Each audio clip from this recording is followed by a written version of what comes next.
Hi Aquarius, thank you for joining me and welcome to your reading for December. I'm excited to be here with you guys and to take a look at your cards. This is your spread from Vimeo. I do this all the time for you guys. It's a 21 card spread, and today what we're going to do is take a look at the court cards, and you definitely have a lot of people in your life already. I'll show you then astrologically why that is and what's going on in your 11th house of friendship and social connections. And then we will do a dedicated tarot card reading. So how about that? Hey girl, hey. So you guys can get this reading on Vimeo. It's linked down below. But for the purpose of this video, let's just go over some of the court cards that are in your reading. So your first card is the Page of Wands. He's a Sag, Leo, or Aries, Sun, Moon, or Rising. It could be a female as well. And I feel like this person is giving you some really good advice that you should probably listen to. This person might be younger than you, and they could be informing you rather than giving you spiritual advice. They could be letting you know something that they found out or that they heard through the grapevine or whatever it is. They're going to inform you about something and let you know the tea, the real information. The next message is the King of Pentacles. He's a Virgo, Taurus, or Capricorn, Sun, Moon, or Rising. And I feel as though this could be a man or a woman, actually. It's in the position of the Divine Feminine. So it could be like a very kind of like a masculine woman or like a real effeminate man. And I feel like this is the person who you are interacting with quite a lot. I feel like they are quite like territorial and bossy, and I feel like they are in a certain way. They have all their bases covered, and they have to interact with you for either business or maybe something else. And they don't really need you, and you don't really need them either. But I feel like there's some reason for you guys to interact, and I think it's favorable. There's no problem there. It's just you're dealing with someone who's just kind of like you're one of the people that they have to talk to, you know. The next card is the Knight of Pentacles, a Virgo, Taurus, or Capricorn, Sun, Moon, or Rising. This is a family member, possibly, or someone who you're very close to, a surrogate family member, somebody else who is a big part of your life at this time. I feel like this person is going to help you get through all the things. This is the person you probably most want to spend time with throughout this holiday season. There's not a lot of talk there. And in fact, I think that you're looking a lot towards solitary things, like doing things on your own, away from other social interactions.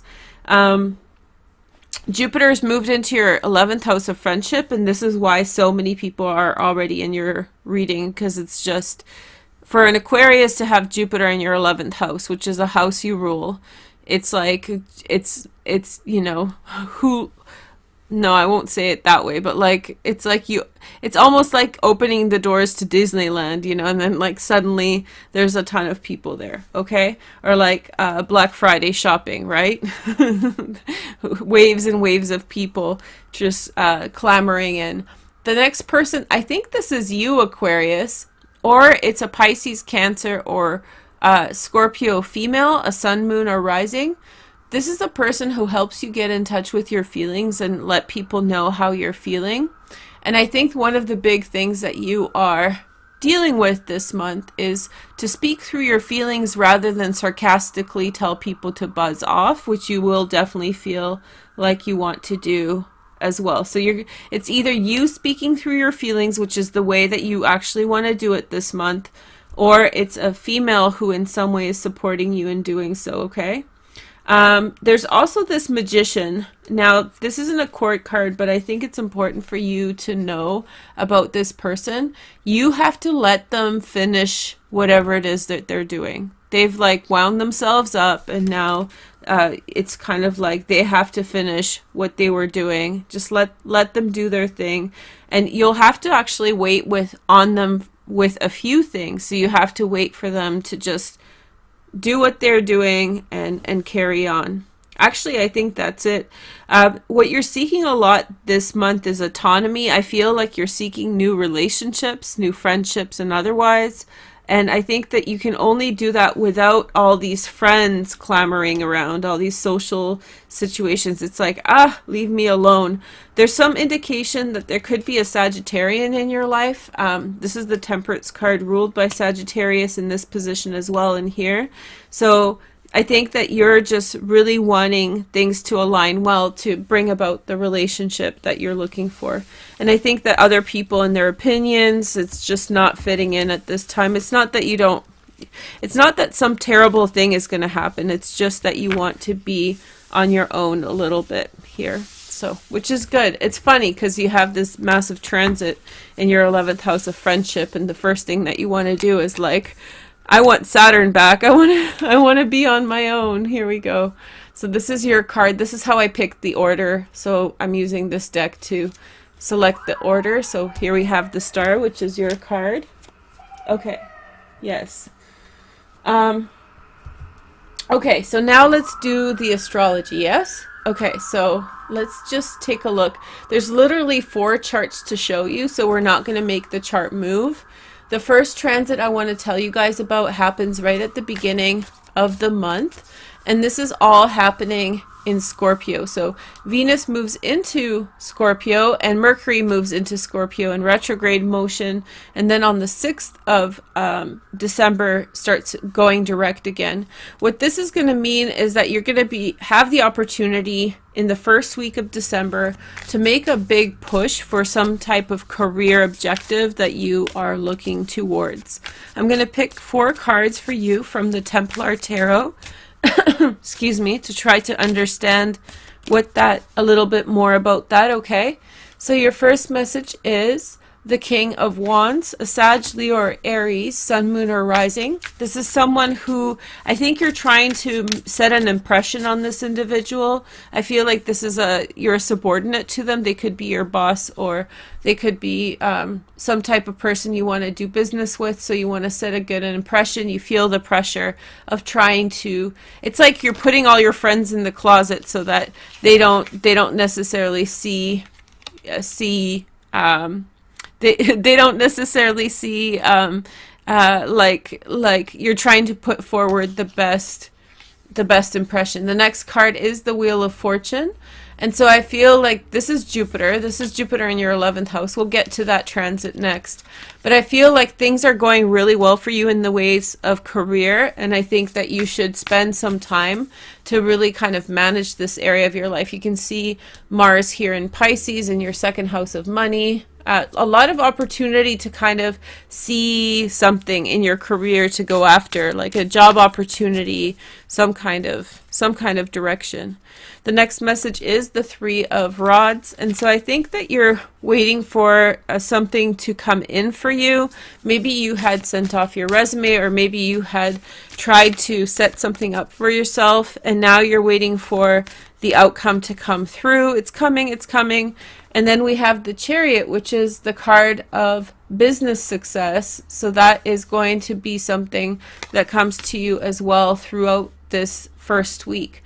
So I would not be too worried about the social stuff that we talked about at the beginning of the video. I would be more focused on, securing for yourself a business direction, or really kind of using all the energy in the water signs to get more money and set up for yourself like a business opportunity, like really go after whatever it is that you've wanted to achieve, or maybe allow those things to come in for you at this time. Okay?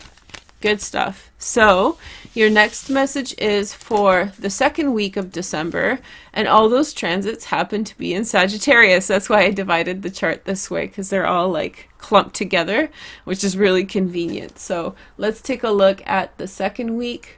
And so in the 2nd week, we have the new moon, which you guys just saw. It's in Sagittarius on the 7th of December, excuse me.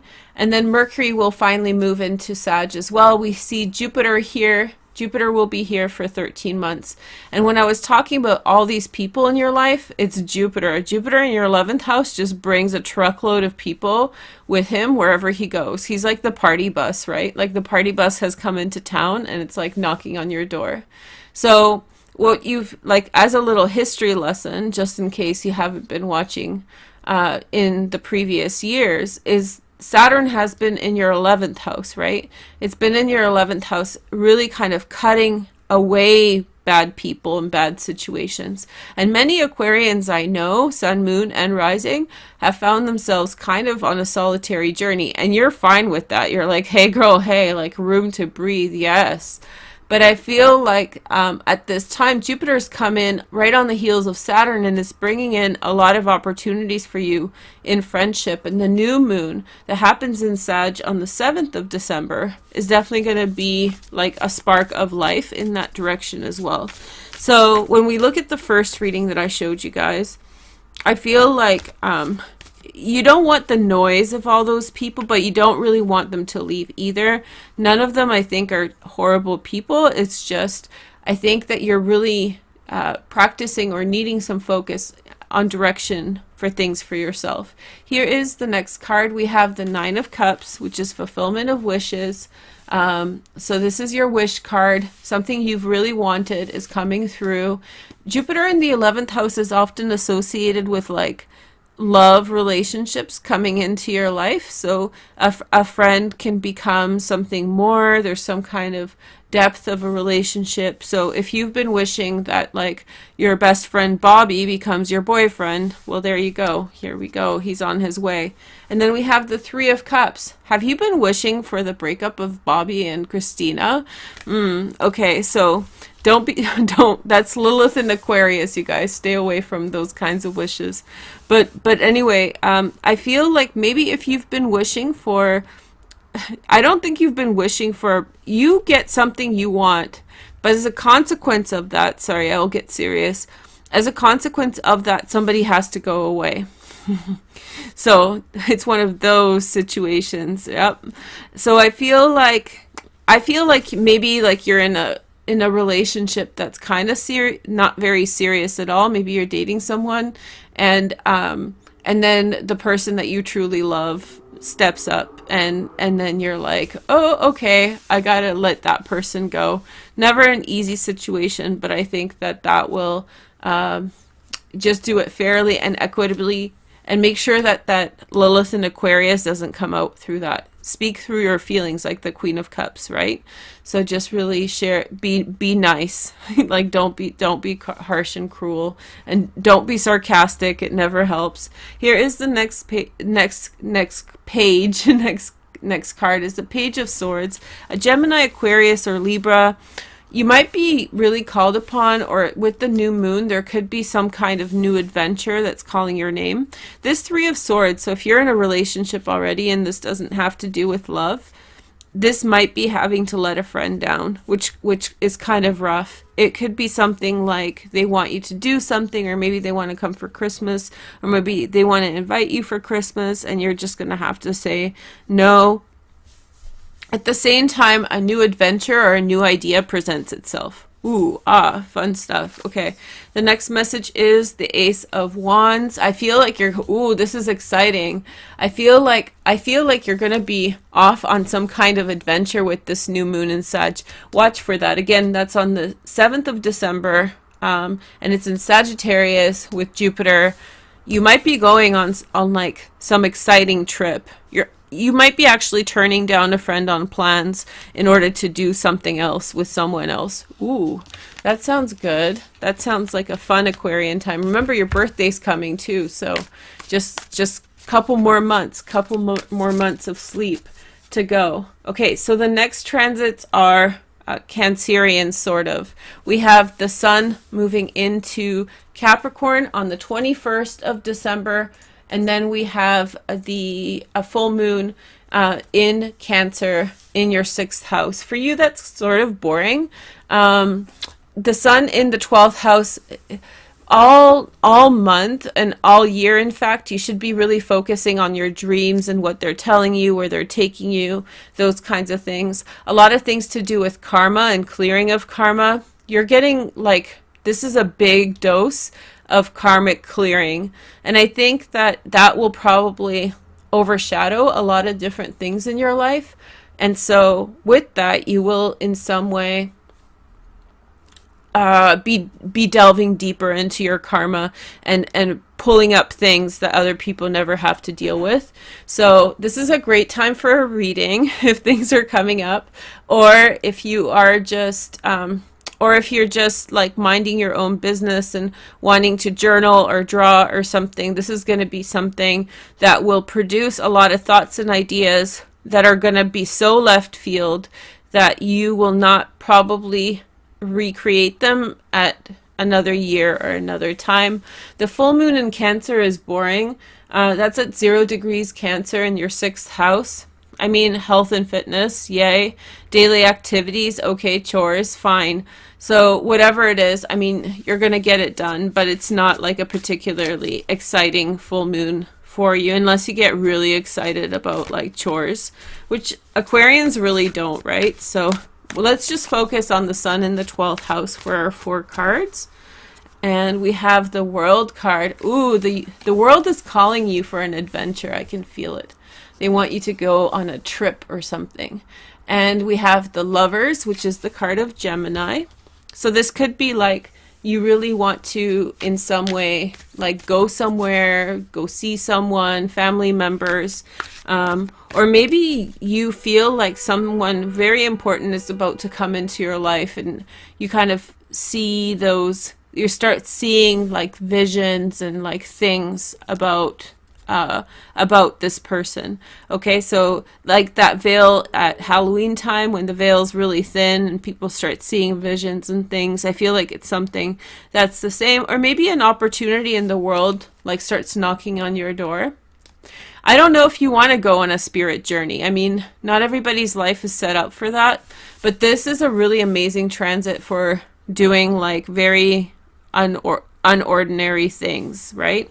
Here is the next message. You have the 9 of Rods, and so I feel as though a lot of meditation to me, and especially look at this card, this is like he's meditating for days, and so I feel like you're going to spend some time really listening to yourself and kind of feeling things out and trying to figure out what it all means. Remember, in the 12th house, it should be somewhat nonsensical. You shouldn't be using your 9th house logic to try to understand. So if you see like a white rabbit, and then you see a caterpillar, and then you see a red truck, all those things can somehow coordinate. It's not up to you to try to make sense of it. The best thing to do is to kind of release the pressure and allow the messages to come in as much as they can. The next card is, ooh, lordy, there's your card. We have the card, a green dress, a white dress, green dress, a white dress. So this is the card of Aquarius and hey girl, hey. So I feel like this is saying big karma's coming in. And when I say karma, I don't mean like a bad karmic situation. You have nothing to worry about. There's like just big life lessons and insights that are going to come through for you. In fact, you have 3 trump cards. So I think that through this experience, you're going to have I think you're going to have a bit of an adjustment in terms of what you want to focus on and which direction you're going, okay?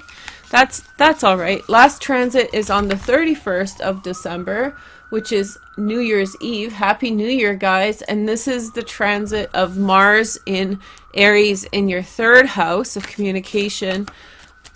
Maybe that's when you actually say things to people. Like maybe you don't want to say too much to anyone this month. Maybe in fact you just take their messages, you know, pass on a lot of things and do your own thing. And then on New Year's Eve, you'll be like, hey girl, hey, what's up? And they'll be like, Happy New Year. And you'll be like, ah, and they'll be like super stoked for that too. Okay, so let's pick 4 cards for the 3rd house transit. All I'm saying is that essentially don't feel the pressure to try to communicate or push, say things about things you aren't sure about yet. In fact, I think conservative communication is on your side this month, Aquarius, so maybe you don't have to say anything until the 31st anyway. So your first card is the Last Judgment.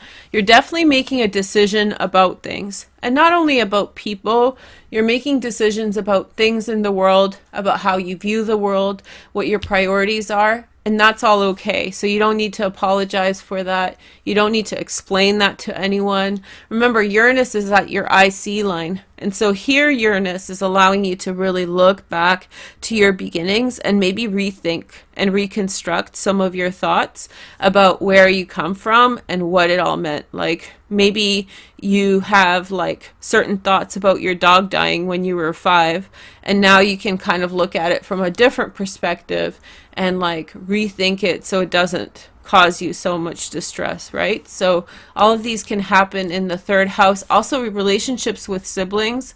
With Mars in the 3rd house, if you have a conflict with your sibling, be very, very careful talking with them, especially about any areas of conflict or a conflict of interest, especially with Uranus and Mars right here, like blow up fights. You got to be careful with that. And that's when Lilith Lilith is actually in a sextile angle to the Aries placements.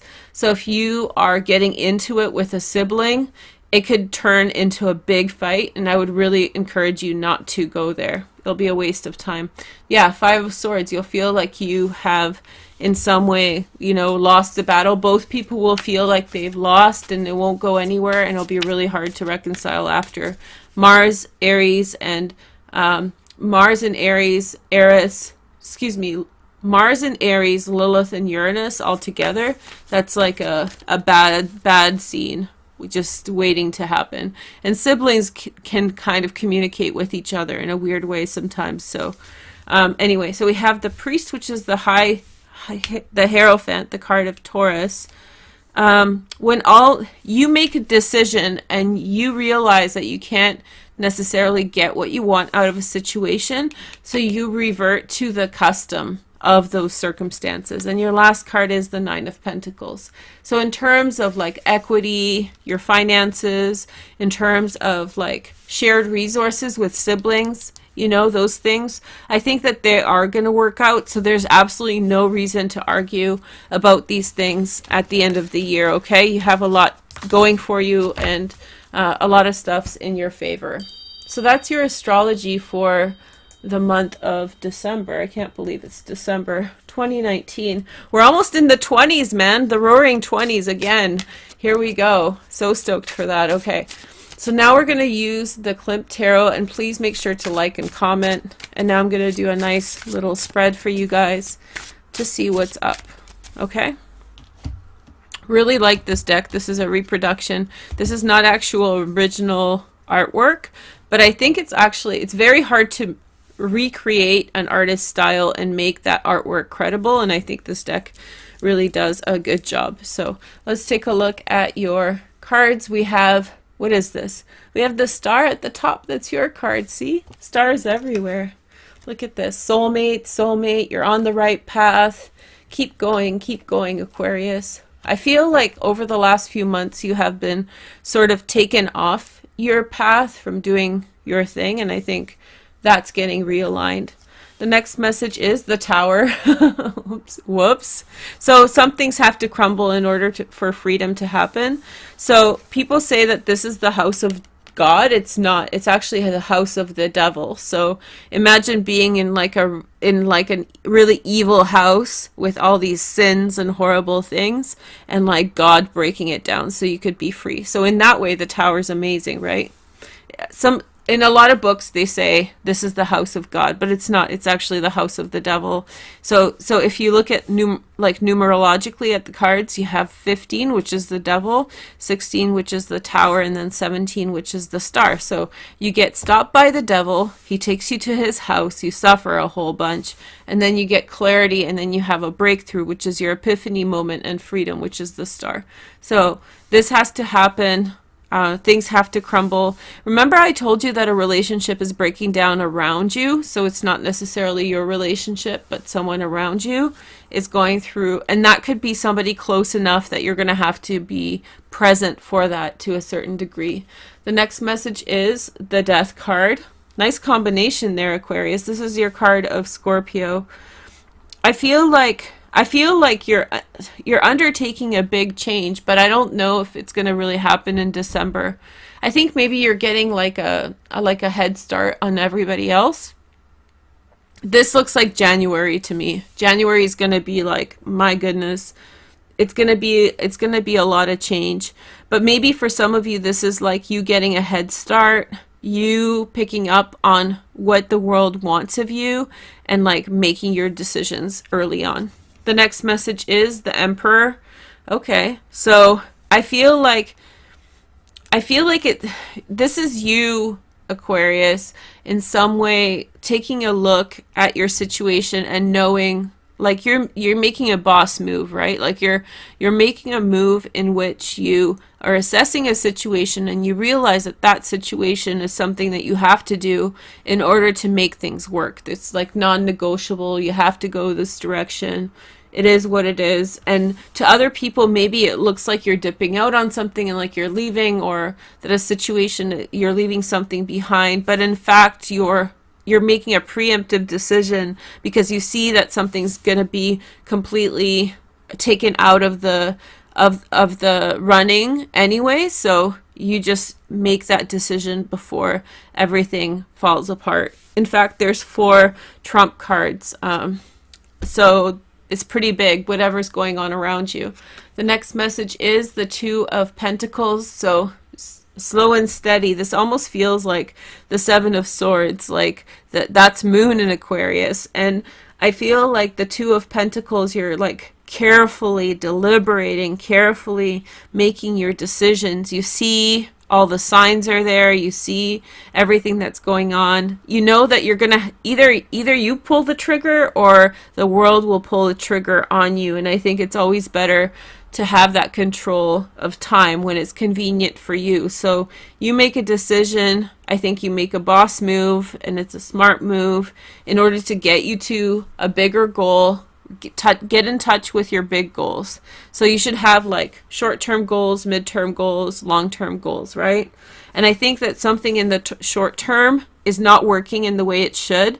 And I think you understand that it's going to be a dead end. So you have to scrap it in order to address the mid or long-term goals. So it's important that in December you go back to your drawing board, whatever you do, a notebook or whatever, and really assess what will get you to the long-term goals that you need to achieve. The next message is at the center of the Fool. This is the saddest Fool. Like this is a sad Fool. Like this Fool is sad. So I feel like I don't think you're sad. I think this is just a really I wish there was another Fool card in this because I really dislike this card. I feel like the Fool is like, hey, let's do it. And I feel like that's your attitude as well. I think that you're like, you know, something's, and that's an Aquarian thing. It's like something's not working. Okay, let's do something else. It doesn't have to be that complicated, you know?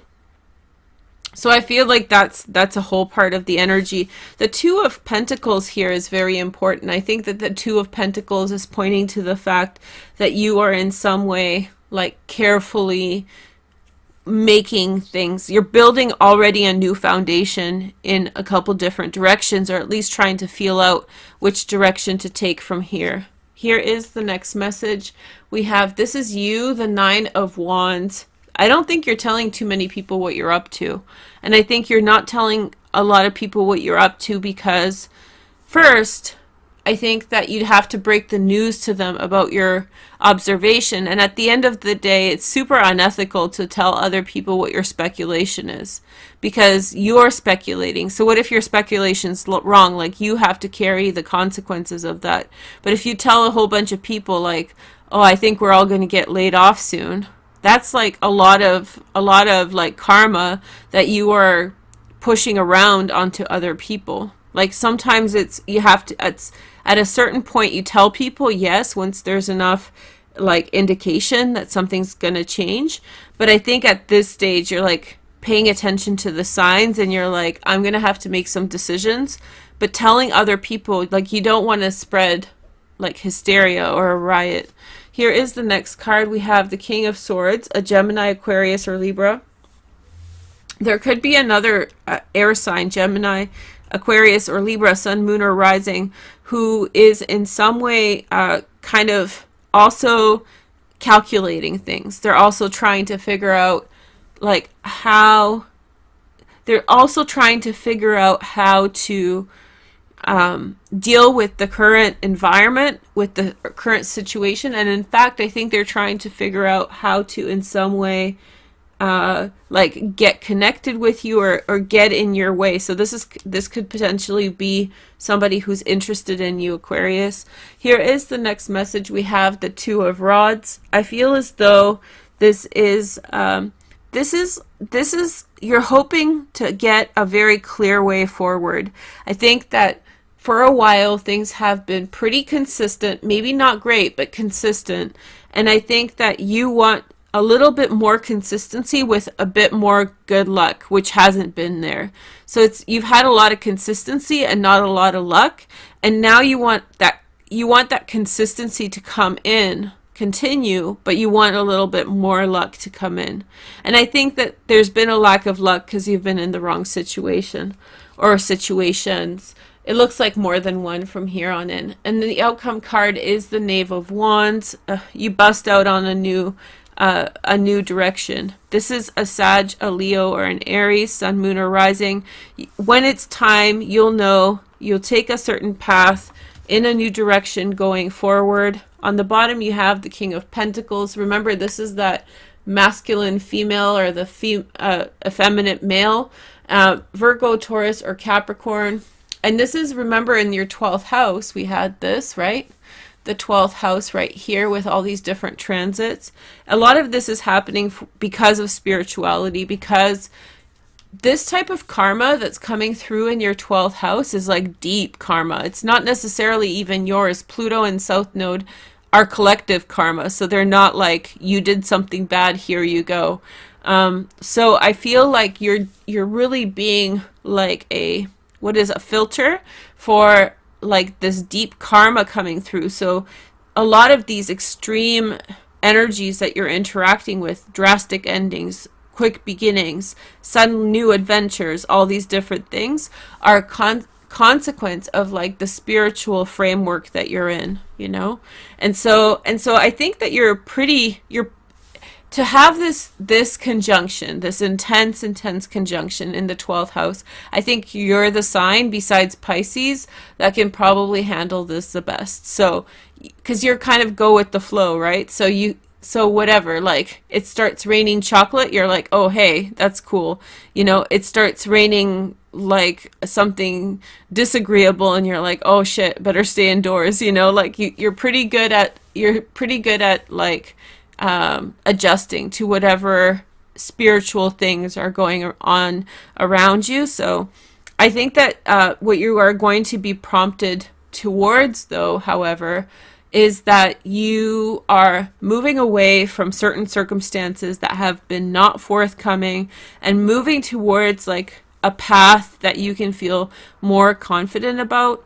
And I think on the bottom of this is a Virgo, Taurus, or Capricorn, and your interaction with this person. And also it looks like possibly you're deciding between a couple different people, Aquarius. It could be between an air sign, Gemini, Aquarius, or Libra, and a Virgo, Taurus, or Capricorn. And I think that in time, in life, like time will go on, you should be really paying attention not to what people are saying, but what they're doing. And then you will see in turn what the best solution is. By the end of the month, you'll have a good idea of which way to go. Remember, I told you guys on the 31st, when Mars moves into Aries, then that will be the time to kind of say your piece about things. Okay? Thank you guys so much for watching. I hope you have a nice day, and I will talk with you soon. Take care. Bye. Hi Aquarius, thank you for joining me and welcome to this reading for 2018. This is your special January love reading, but it actually covers the entire year. So this year I decided to read with a higher arcana deck, and so I picked for you the Angle Tarot, which is the Angel Tarot. I've read with it before. absolutely beautiful.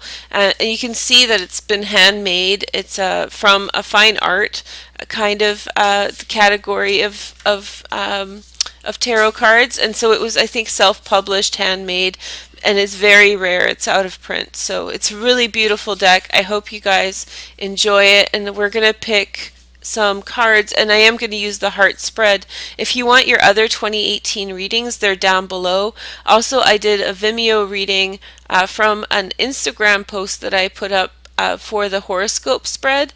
If you want to watch each of the houses that I clarify on Vimeo, then go in the About section and check that out as well. All the videos are on my playlist, but the Vimeo ones are of course not, because they're on Vimeo, which is where you can rent the series for the horoscope spread. And thank you guys so much for everybody who has purchased or everybody who has rented. It's been a really successful thing, so I really enjoyed that. Here is your first card, Aquarius. This is your starting point for your love relationship. So you start off your relationship in the Hanged Man. Okay, well, that's pretty much your life, isn't it? So in a certain way, you are, in terms of love, sorry, I'm not making light of it, but it really is. Aquarius kind of has to put up with the laws of the universe, and the laws of the universe are leading you towards certain directions. The Hanged Man is talking about that. In your love relationship, you have been stuck. Basically, stuck, things have been said or unsaid, and for whatever reason, there's just like no going back to it at this point, and you keep waiting for it. Now, if you're not with a partner, then again, both you and the next person that you're meant to be with, which we're going to look at here, you and this person both feel as though there's complete stasis going on in your life, as though there is a complete pause on the things that you're trying to achieve, and it's very hard for you to move forward in a direction that you want.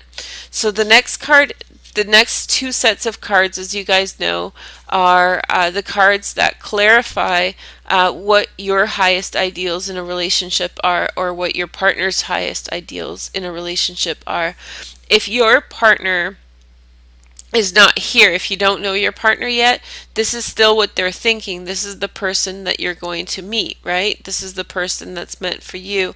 You get a kind of an insight as to what's going on inside of their head.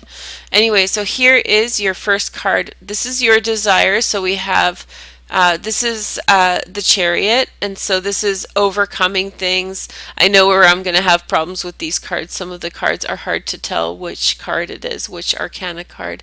Remember, these are all higher arcana, so you're not going to see any lower arcana in this reading. So the Chariot, maybe you're looking for a Cancer or someone with Cancer-like qualities. A bunch of people that were Aquarians were asking me about this recently, and they were asking, oh, Cancer, and I don't think of Aquarius and Cancer as a good match, but maybe some of you guys can tell me about your experiences that works well.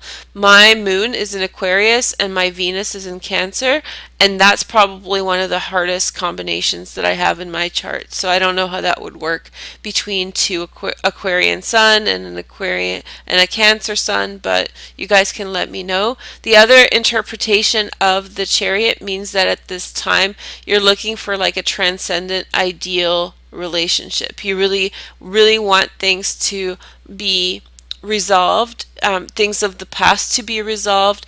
Maybe there's like a certain degree of longing to finalize things of the past and move on, move forward from them. The next card that I have is, so this is the High Priestess. Oh, I love this card.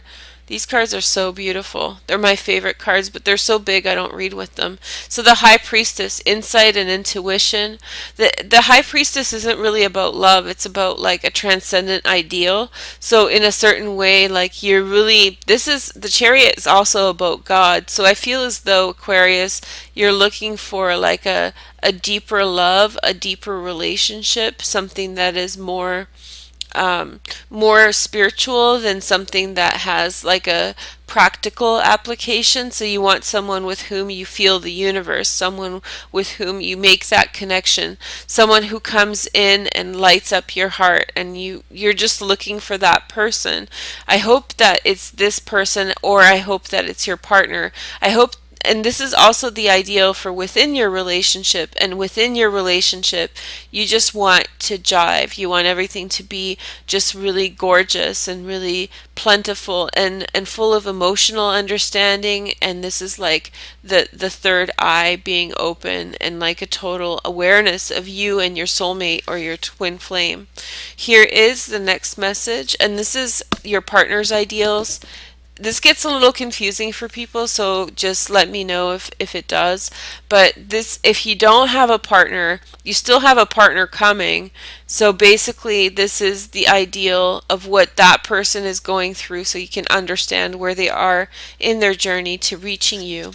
So your first card is, so we have Justice. So your partner at this time, wherever they may be, is really looking to balance out their life. This can be a real problem if you're trying to find them and make that connection with them, because if you are in a certain way trying to reach out, make a connection, and they're like just trying to maintain balance, there could be a lot of distractions for your relationship.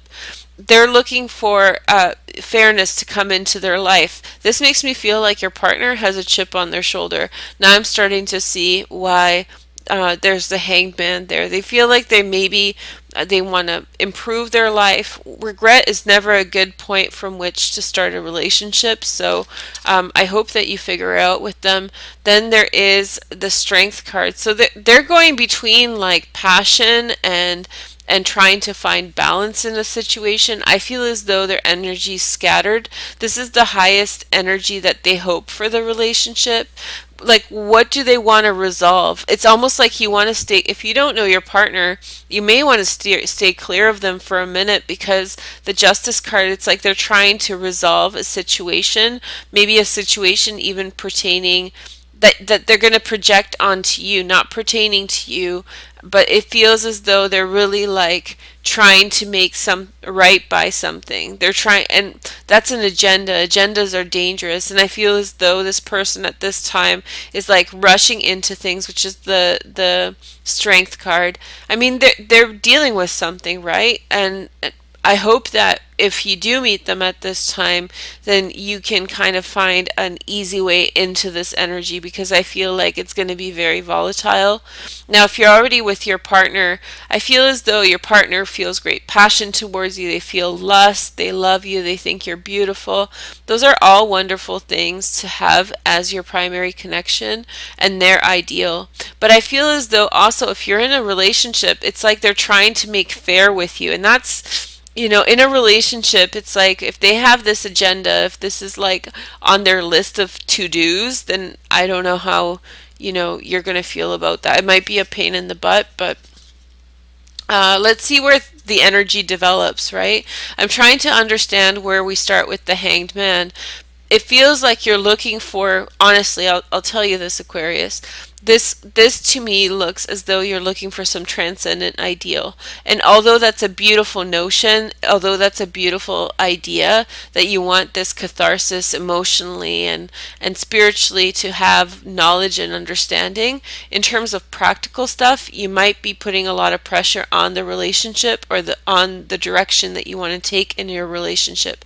However, your partner is way more, looks like, complicit. I think that they're setting off for the perfect sexual escapade, the perfect sexual partner with you, and or they're looking to kind of clarify something from the past. They like really got in under their skin. If this is your partner, be careful. They could be very frustrated right now, and they could be expressing themselves with a little bit of anger. So you really want to be careful, especially if they feel like they've been done wrong by. Okay, so here is your next card, and this represents the next stage in the game. So this is an actual physical event that will happen for you in 2018 in love. Just so you guys know, I really recommend, I'll keep these up for 2017 for a part of the year, but like, yo, that really came true. Really, really, really, really true for me in a big way. It was really kind of wild. Here is the next message we have. You get the Tower. I didn't look at this, but there is definitely an upheaval. So you're overdue for some kind of large transformation, and in your January reading that I just did, there was really room to transform, and it's like the pressure builds and the energy needs to be released, and I feel as though at this time you really need to let go of something that is going to, like, an upheaval that's going to totally rock your world, change things for the better. I feel as though maybe this is why initially you're looking for some transcendent ideal, because you don't have enough space within your heart to be able to address the, like, tangibly. You start off thinking about this intangible ideal relationship because on some level you understand that if you think of something tangible like, oh, I want to buy a Honda with my partner, you know that's not going to work anyway because life's about to do a huge change on you. And this makes a lot of pressure, a lot of sense with the Hanged Man. It feels as though the pressure is mounting and building, and then finally you get your release. And I don't think the Tower is a bad one in this case. If you're single, this is maybe a sign that whoever's coming in, like that person might be coming in for you. Your partner's getting, what is this? Well, I hope that I think this is the Last Judgment. So they're making a large decision, and this is what you got as your theme card for January. But remember, this is for the whole year. I think your partner is making a huge decision. You're going to see who they are for what they are. If you're in the relationship, there's not going to be any questions about who they are, what they're about, what's motivating them. All that stuff is going to become very clear. I feel as though they're making some active decisions that you're going to have to live with. So if that means to improve the situation and grow up and do their thing, that's wonderful news, Aquarius. But I feel as though this can also be something like that will cause you to be like, WTF, what did you just do? Why did you buy a Corvette? You know, that kind of stuff. If you're single, they can also make some kind of blindside you in some way. I think that you're looking up in the clouds a lot here in terms of your ideal. And as a diehard romantic, I get it. Like, I love that energy there, and I think that you're so wonderful for it. But I think the way that the dynamics are in your relationship at this time, or have been in the recent past, I feel as though things have been too stuck to really warrant this kind of vision. And I know mind over matter, where your mind goes, the body follows. I get all that stuff. But I feel like right now you have an imminent change that's going to come up for you, and it's going to be very, very spectacular. That's the channeled message. It's going to be spectacular. So here are your clarifying cards. Two advice cards for you, two advice cards for your husband. See, that's channeled message for your partner. And so I believe this is the Death card. I don't know because it's in German, so I'm pretty sure that it's the Death card because she's dying. There's a snake. Yep, it looks like transformation, death and transformation. So yeah, so sudden change. You need to accept the change that it's happening and rise to the challenge, Aquarius. I think that your mobility this year is unlike anybody else. If you look at my Astro 2018 reading for the first one, wow, okay, so that Astro had really interesting transits for you in January, February, March or so. So you might find that, there's some amazing transformation, and how much you change right now, this is the channeled message, will clearly evolve into the outcomes that you are getting. So these are good dividends, good rewards for how much energy that you're putting into this. The next message is the Star. So if you change, that's leading to destiny. This is your car. You're becoming yourself. You're becoming more like you. You're following your own path, and everything in your life that's not your own path is falling away. It's like a call to action. It's going to happen right at the beginning of the year. Why don't you guys comment when it happens? It's going to be wild. The next message, the two messages here are for your partner, so they're giving us an kind of idea about what your partner needs to do. So the way that I would employ this is, if you have a partner, then you can help them grow with this, and it's kind of like giving insight into how they can approach a situation. If you don't know your partner, then it gives you an idea of what's going on for them. So if you know that they're like gunning for you, if they're trying to reach you, then you can get ready more. But if it looks like they're busy, then you can kind of slack off and do your own thing for a minute. Here is your next card. So we have, this is the World. So your partner is traveling, making big decisions to travel. I feel like your partner's running around with a chicken, like a chicken. Like he's not like their chicken, but I don't want to say it. But it looks as though he or she is in a certain way. Maybe they came into some money and now they're just being ridiculous with it. But they're making some really quick decisions and they're going out into the world. This can also be to the world to you. So they could be coming around if you're single. Well, there's the Death card. Then what is this? Let's look at this. But okay, so here's the Death card. I knew I was wrong. So your partner, oh, Aquarius. Okay, so let's see.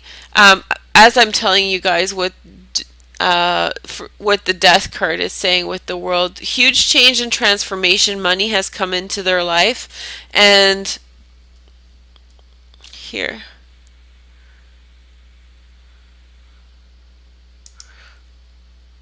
I'm gonna.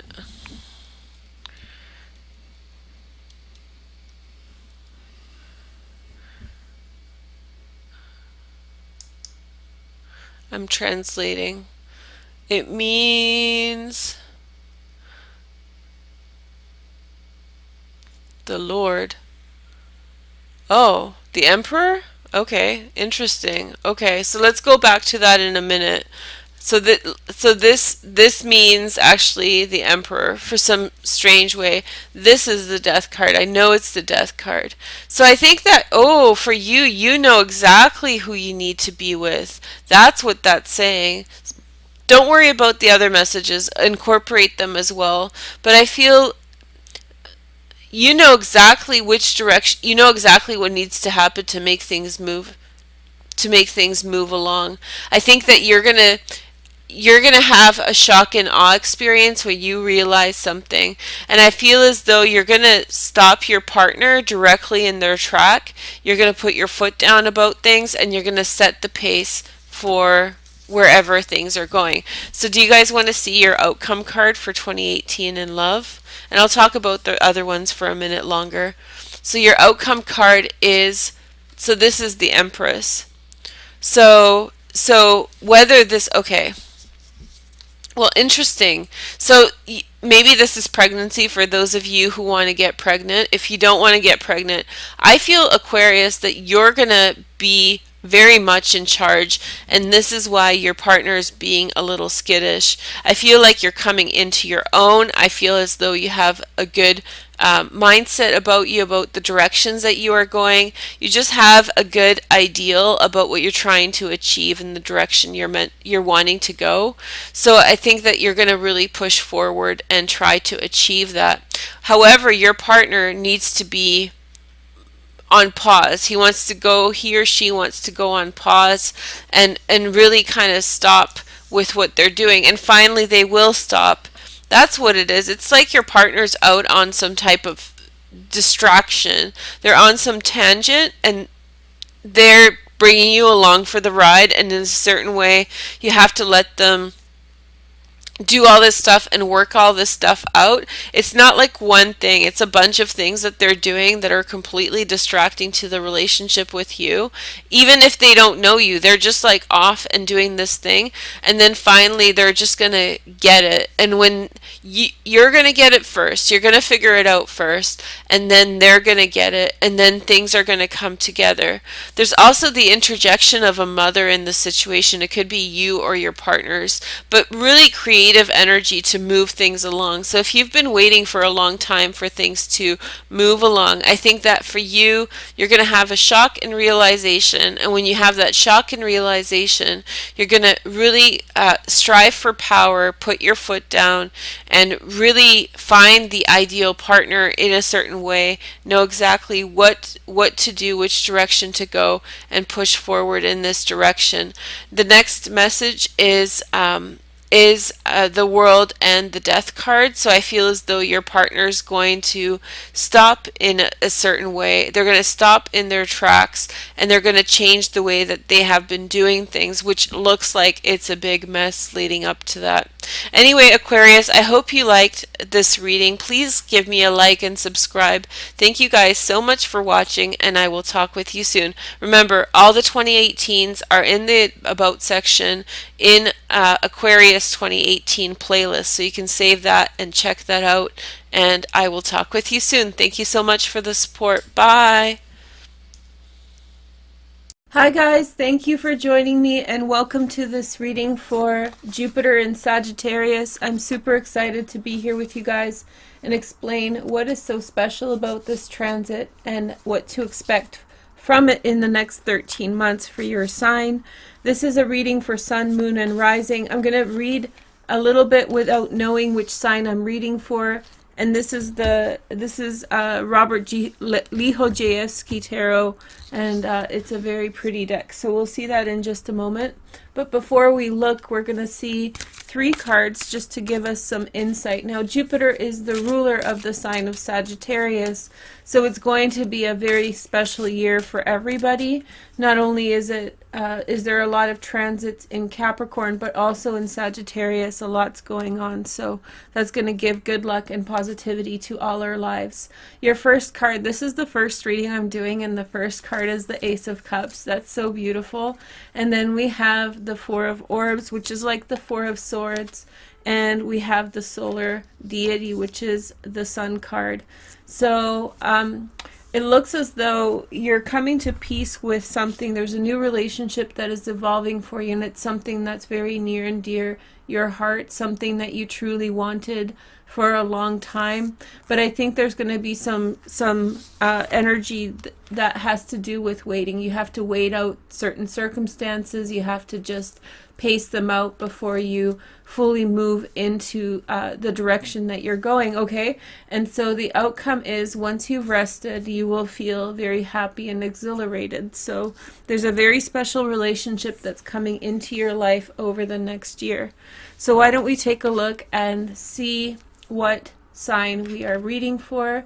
And this is the star card, which represents the sign of Aquarius. So Aquarians, I have good news for you. It looks like you're about to begin a wonderful new relationship, something that you've always really wanted. Even though there might be some wait between events, between meeting the person and beginning the relationship with them, I feel like there will be some time in which you need to rest and regroup, and once you do so, you'll be more ready to participate in the relationship. So I have my trusted chart here, and we're going to see Jupiter, which is right here in your 10th house of career and social status, moving slowly into the 11th house of friendship. So we've already seen some of this come through, and we've already seen some of this wonderful energy come into your life. I feel after doing your readings for 2019, I feel like there is a lot of people coming into your life. There's an influx of social activity that Jupiter brings into your life, but also there's this kind of detachment because you're on such a energetic glow up. You're on such a you're such a high vibration state that not everybody's going to resonate for you through this transit. However, good luck is in your house of luck. The 11th house is associated with good fortune, luck, opportunity, and so that is all happening there. I'm going to pick 3 more cards from the Syrian Starseed, and then we're going to do 6 cards from the Art of Love Tarot for more insight into love. The Syrian Starseed Tarot are meant to tell us more information about general life observances, but obviously a relationship is going to be something that comes up for you almost immediately. Here is your first card. We have the Tower. Now next to the Ace of Cups, I wouldn't say that that's such a bad combination. We have the Wheel of Fortune and we have the Death card transition. So these are all higher arcana. Can you see how important this year is going to be? Oh, and Jupiter just went into Sagittarius. Hurrah! Hey, I have a special surprise at the end that I'll let you guys take a look at. But so I feel like this Tower, let's start here. You have 4 trumps already in your chart, and so I feel like this could be an unexpected relationship, something that you didn't expect to come into your life. Likewise, friendships will be unexpected throughout this transition, and then there will be a lot of opportunity and momentum to move forward. And I think that you need to give things a rest in order to allow good things to come into your life, to have opportunities come in, life open up for you and give to you all the things that you have been waiting for. Ultimately, you're asked to release and transform.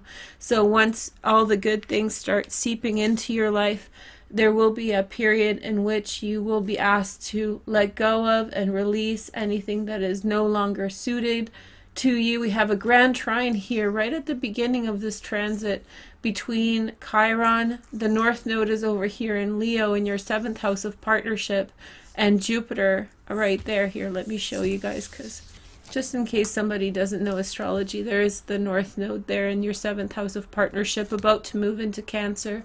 So we have this grand trine right here, and when Chiron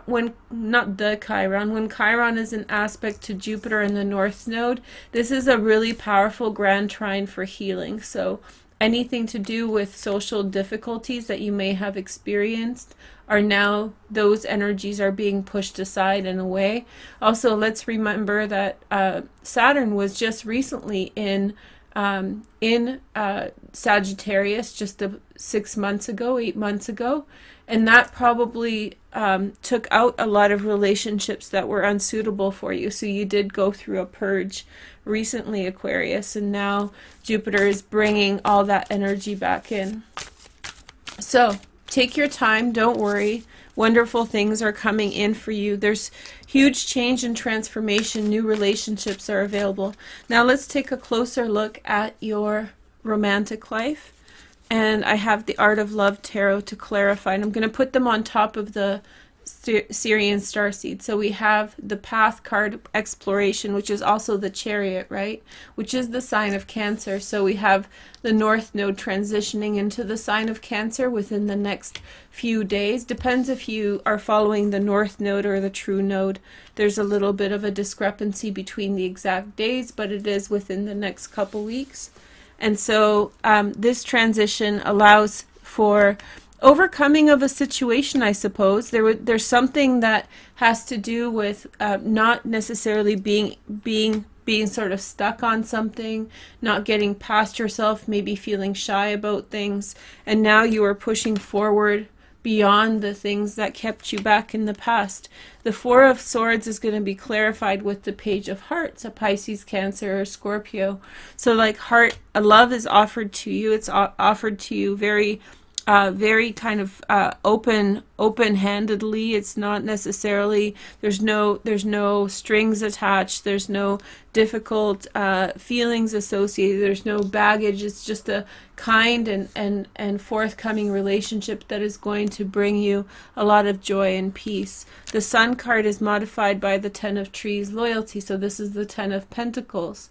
So this is like celebration, because you feel as though you're with family. You feel as though you are surrounded by family, by people who care about you, and that is something that is that is something that you can draw upon. So it's this big celebration after probably a period of some unrest, and Jupiter is giving you all this. This is like a reading that is associated with like the gifts of Jupiter, so you should definitely think about like which good things are coming into my life now.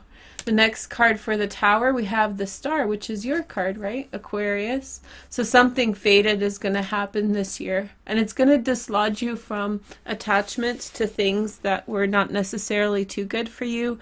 Something that has been worn out, is out of place, and no longer a part of your life. The next card is the Ego, the Tower card, again with the Wheel of Fortune. So there's definitely going to be some very large momentous moment in which there's a huge transformation in your life, a huge shift in a different direction. And I think a lot of positivity comes with that, because you have been attached to something far too long, and the thing that you have been attached to has not been yielding for you the good things. However, I do feel like this new relationship that you have evolving is going to be the supporting and the firmament, or the foundation from which everything else builds. So that will become established first, and then all this change will happen. Are you ready for your last card? I'm not shuffling because I really want to see what's next. We have the Divine Order, the Equilibrium. And so this is the card of justice. This is the card of Libra. This is saying that you have lived a life in which some unfairness has begotten you. You have lived in a way that has held you back from being your true, remarkable self. And Jupiter in the 11th house is shifting you around. You may be actually resilient. You may be resisting these transformations. That's why the Tower came up probably twice, because in some way you're latched onto the past and not embracing the future. However, I feel like those moments are going to help you let go and reposition yourself onto a path that is right for you. Ultimately, I feel like there will be an end to a situation that will bring great balance and order into your life. So, are you guys ready for your surprise? So don't tell the other signs. Just keep it on the down low. If you guys can give me a like and a comment, then I will really appreciate this. Remember, this is a reading for the entire year 2018 to 2019 when Jupiter is in Sagittarius. So I don't know who's the OG. You guys can let me in the comments. Don't worry about not telling the other guys. Words gets around. I wonder who is an OG who's been watching this for a while. So I used to do this thing on my daily show where you guys would make a wish, and I would light something for you guys, and as it was lit, then maybe you guys would make wishes. So since Jupiter's moving into Sag, its ruling sign, let's make a wish together. And this is for everybody who's watching, even if you're not a Sagittarius, okay? So ready? Okay, so while I'm lighting this, I hope you guys make the most wonderful wish, and I hope it comes true in the next year. Okay, notice how I had to take the cards away so that, because it was burning them before, yeah. So I hope you guys have a wonderful year ahead. My 2019s are coming out. They're available in the section down below if you do want to watch them, and also in your playlists. So I wish you guys all the best, and thank you supporting me in the channel. Aquarians are the best. Your 2019 is going to be out shortly as I'm filming this, but by the time you're watching, it's probably out. Anyway, I wish for you guys all the best, and Aquarius is my moon sign, so that's my soul, that's my heart. So you guys are my soul and my heart. I wish you guys all the best in 2019, and I will talk to you soon. Take care. Bye. Oh, I have to do this. How can I not do this? There you go. Okay, bye. Hi Aquarius, thank you for joining me, and welcome to this reading for the transit of the North Node into Leo from Virgo. This happens on April 28th and lasts until November 2018. There is a lot of to be said about this transit. It is moving into your 7th house, which is going to be primarily a focus on partnership issues and commitment issues. The transit happens over a fixed star called Regulus, which is auspicious for all of us. It means that it's going to be a really good transit. Regulus is the fixed star of kings, and so it's on the border between your 8th and 7th house. Pretty exciting position. There's also a grand trine supporting energy, so there's going to be a lot of help and support for you in the area of social life, friends, as well as your 3rd house of communication. That's going to be leading to good outcomes with regard to partnership. This grand trine is going to be with us for a really long time. It actually lasts between April 2017 and October, about 7 months. I'll go back to this chart and explain a little bit later, but first off, let me show you some cards. Your first card is the Maiden. So many of you are either feeling really fertile, feeling really hot and young and ready for the world, or maybe if you date women, then this is a time in which you feel the great admiration for women and partnership, etc., and feeling togetherness and connection and joy with other people around you. Okay, let me just see if I can get it to focus. The lighting is not so good because there we go. Oh, she's so pretty. Okay, so we have the Maiden full of fertility, hope, opportunity. She's ready for life, and there's a little bunny down there saying hello. Let's see the next card for this transit for you. So we have Wind activation. You're not the only one. So wind is your friend during this transit. It will blow new partners in, blow unworthy partners out. Just remember that the South Node, which is your karma, is in your 1st house of personality. So you're really dealing out a lot of themes that are associated with residual behaviors that are no longer serving you. So really use that energy in order to make transformations in your life. The next message is we have creative wonderment. Follow your passion.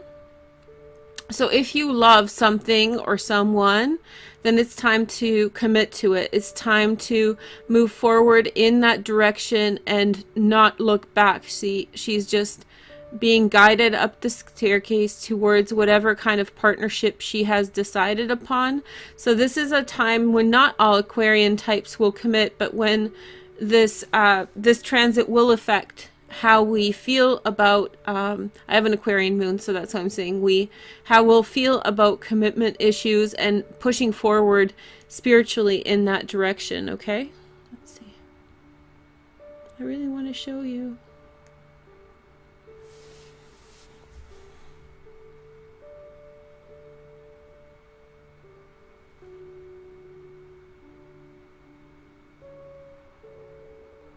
So she's being guided up to a specific direction, and I think you too have to focus on the direction that you are taking.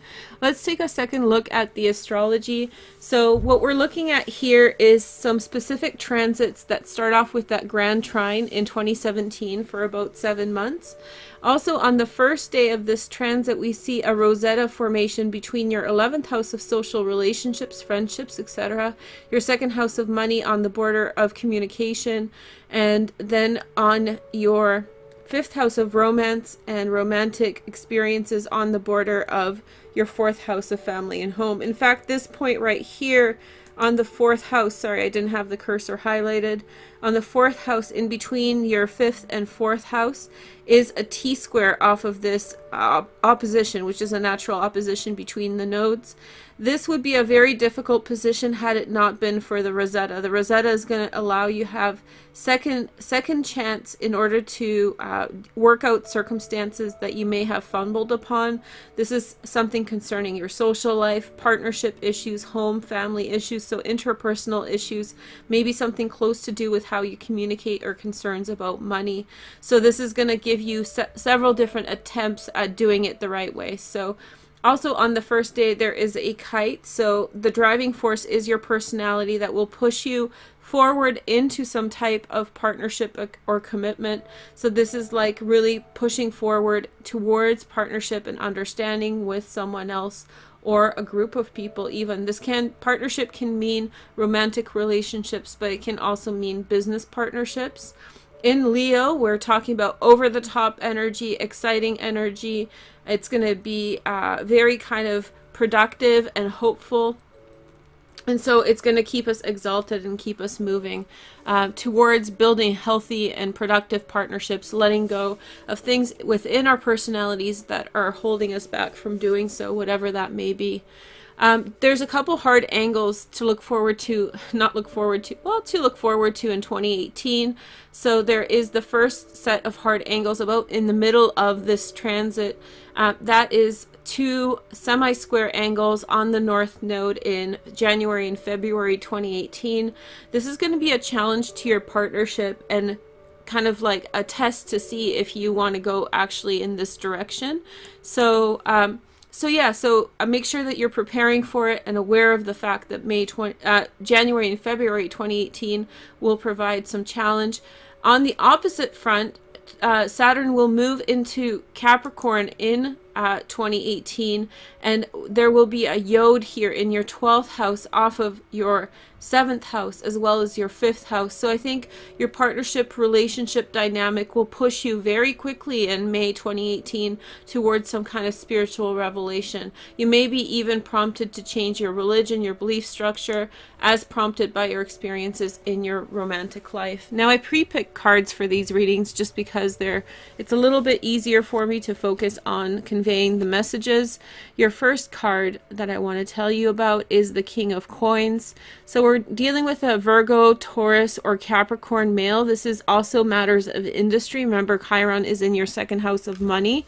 So that means you're healing all those issues to do with finances and financial concerns, circumstances.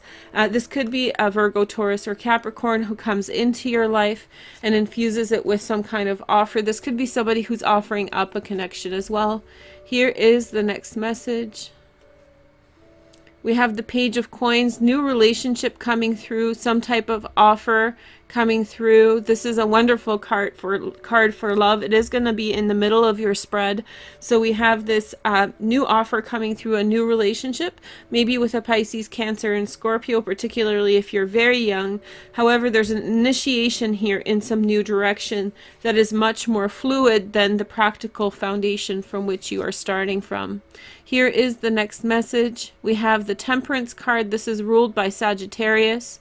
Okay, the Temperance card means that you're going to allow things to work slowly. So if you feel like you are not ready to commit to a specific direction or something, this is really kind of saying that you have time to decide and delegate and go a specific direction. The next message is the Judgment card, and so you're making a decision about a path that you are taking and moving forward in that direction with specific goals. This is also bringing people back from the past, people who have maybe not worked out for you. Maybe you're making certain adjustments in attitude, in perception, or building bonds that have failed you in the past. The next card is we have the Ten of Cups, celebration, joy. This is a big relationship card, so you may be finding that the relationships that you are choosing are really fulfilling at this time. Happiness, joy, fulfillment, new people coming through. This is the act of really being in love and finding some real comfort in the company that you keep. The outcome, this is about the 5th time I've picked this card. The Ace of Coins represents that there is a new physical beginning. Because it's the partnership house, I would suspect that there's a possibility that for some of you, this means children, okay? But the Ace of Coins is definitely a new direction in terms of money and material issues. So here is a card from my Cosmic Flower Oracle deck. I don't use this deck very often. It's out of print, and the reason I don't use it is whenever I show it, people want to buy it. So I will publish it again. This is the Cana. So we have confidence in God, miracle, turnaround, duty, first miracle. First miracle sounds pretty baby-like, so Aquarius, get ready, to change your life. And so there is some new direction, confidence in your belief in God, miracles, whatever has been happening for you in the last little while. Remember that the North Node was in the 8th house. That's a very difficult transit for people to have to deal with. And so now you've cleared that area of your life. Saturn is finishing up its transit of your 11th house, so the flow of people and situations should be coming in.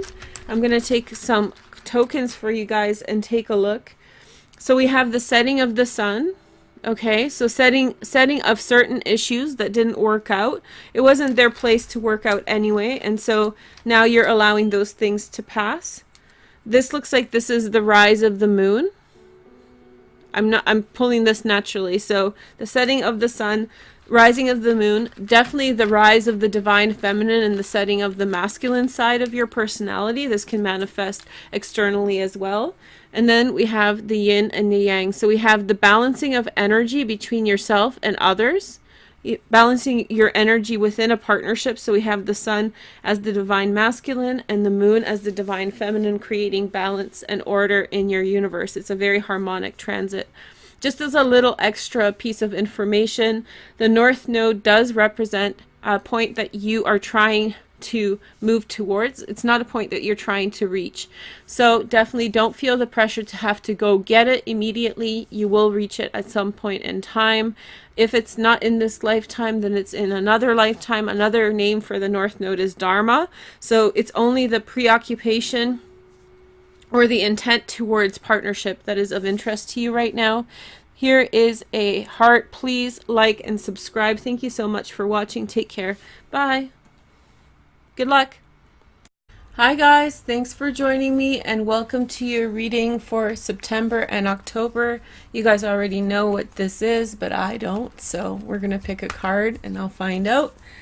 This is your soulmate compatibility reading for September and October. And oh, I saw it. It's fire. Ooh, cool. We haven't read for fire yet, so it's totally random. I just like it better this way. Aquarius in the fire signs. Cool. Hey girl, hey. So let me get the chart ready and I'll tell you guys about what's going on with this.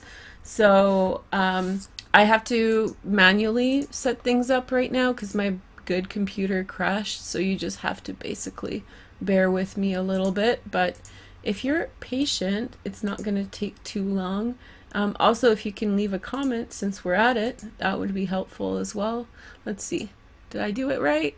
Did I do it right? No. Hold on. Proper. There we go. Hey girl, hey. Okay, so we did it. I'm figuring it out. At first, I recorded your guys' September video 3 times, and the Capricorn one like 4 times, something like that. It kept on failing, so we're going to take a look at Aries and Leo and Sagittarius. So, you know, fire-friendly Aquarius. So what's going on with Aries? Let's use my kyanite, blue kyanite. Look how beautiful it is. Such a gorgeous, gorgeous crystal. Okay, so we have Chiron and Aries in retrograde, and then we have Uranus moving back into Aries. So Aries are pretty frustrated in their energy at this time because they've had to deal with a lot of stuff coming up for them. So you may notice that there is this kind of, you know, frustration. In fact, because you have Mars and the South Node and Lilith and Aquarius throughout September and October, you're prone for frustration as well. So either you guys are getting along great together and just blowing off steam, chatting up a storm, or maybe you guys will be facing some conflict with each other. So it's important to be mindful of that and stay out of each other's way. You have a temper, they have a temper, and they're probably more agitated for real reasons, whereas for you with Lilith, it's more like something or someone is picking on you and you're just almost reaching an end with things. Venus is going to go retrograde. Oh, we'll save that for the next one. Okay, so I'm going to pick 3 cards, past, present, and future. This is the Syrian Seed Tarot. Sorry about that, I hit the mic. They're so big, but I have big hands, so I can pull it off. I've wanted this deck for a minute. Such a beautiful deck. So let's see, the past, present, and future. So we have the King of Cups in the past, and we have the Hermit in the present, and the future energy is Justice. So I feel as though maybe there has been some agitation, maybe some reminiscing of the past that has happened. One or both people have been thinking about things and maybe it's gotten under your skin. There's a desire to be alone, and there's a desire for karma to come about. Like you want things to resolve, you want things to come into fruition with the Aries. So we're not doing like how your life will go by in September, October. This is how your relationships with Aries will work. I feel like there could be some things that you're in some way kind of considering and thinking about and how to make fair around you, but it can have this kind of frustrated energy. There is this thing that's going on, and it's Mars and South Node in Aquarius. So we're getting really to the bottom of things in terms of our personalities if we have Aquarian transits. And so really rehashing things can be kind of hard sometimes. And when you're adding salt on the wounds, that's Lilith, it can be really, really unpleasant. Your first message is the healing sounds. So I feel like maybe some singing or some positive energy will be coming into the situation. A release of tension and worry, and some kind of truth that is coming through in a positive way. I feel like Aries is articulating the frustrations that are going on within your heart. And I feel like Aries, remember what I said about kind of conveying and gossiping? This might be a really good thing for you to do at this time because it will help you clear out unnecessary stress. Here is the next message, romantic feelings. So your feelings are real and worth exploring. If you're in a romantic relationship with the Aries, I feel like you're in some way really understanding what they mean to you and what their benefit is in your life. I feel like their words are healing for you. When you hear them talk, it just puts kind of order in your mind, and you can really put things that may be hurtful or difficult behind you. There's like a little spark of life. That's fire, right? It's a wonderful thing. And I feel like it's pulling you out of maybe seclusion. This is true if it's any type of relationship, platonic, friendship. It really is. Aries are a vehicle for peace and tranquility and healing with regard to things that you feel frustrated about. Go check out the Aries reading for Aquarius when it's up for the air signs. I'm not sure which week I'll do it, but I wonder if it's not reciprocal, that you're healing each other in this way. I think it's true. I think that they're much needed. Aquarians need friends right now. You really, really need your friends. You need people who care about you. You need this kind of compassion and understanding, because it's not you that is being so frustrated, it's Lilith. And it's almost like you have a facial peel, and Lilith is trying to drag you into a tanning bed or something. So like you are doing the deep work, and you're meditating, and Lilith is like blasting hip hop or something, or metal music, whatever, country music. Gosh, she's so annoying, right? So in some way she's really giving it to you. And so in some way I feel like Aries is a point of compassion and understanding through this transit. And this is Sun, Moon, and Rising. So in terms of Geminis, there's no transits going through Gemini in September and October. They are your 5th house, which is romance and love and all good things. The lack of transits doesn't mean nothing's going on. It just means that there will be stability and a consistency there from before. So probably similar to what you have been going through with them in the past. There's also your transits, which require support. So let's see. Why am I looking at Gemini? Sorry guys, Leos. I'm sorry. I just did this. So I should pay attention more. So let's take a look at Leos. Okay. So we have because you're an air sign, so I went to another air sign. I've been picking the same element as the sign I'm reading, right? So air for air signs, fire for fire, etc. Okay. So Leos. Sorry about that. Let's get over to Leo. So Leo and you are good. Opposite, again, there's no new transit. The North Node is finishing up its transit of the 7th house of partnerships. So there's a shift in orientation, shift in focus. Leos have been really on your radar, teaching you lessons about partnership, both in business and in romance as well. I'm not sure. Okay, I'll tell you the truth. For some of you, I feel like there is a bit of a warning here.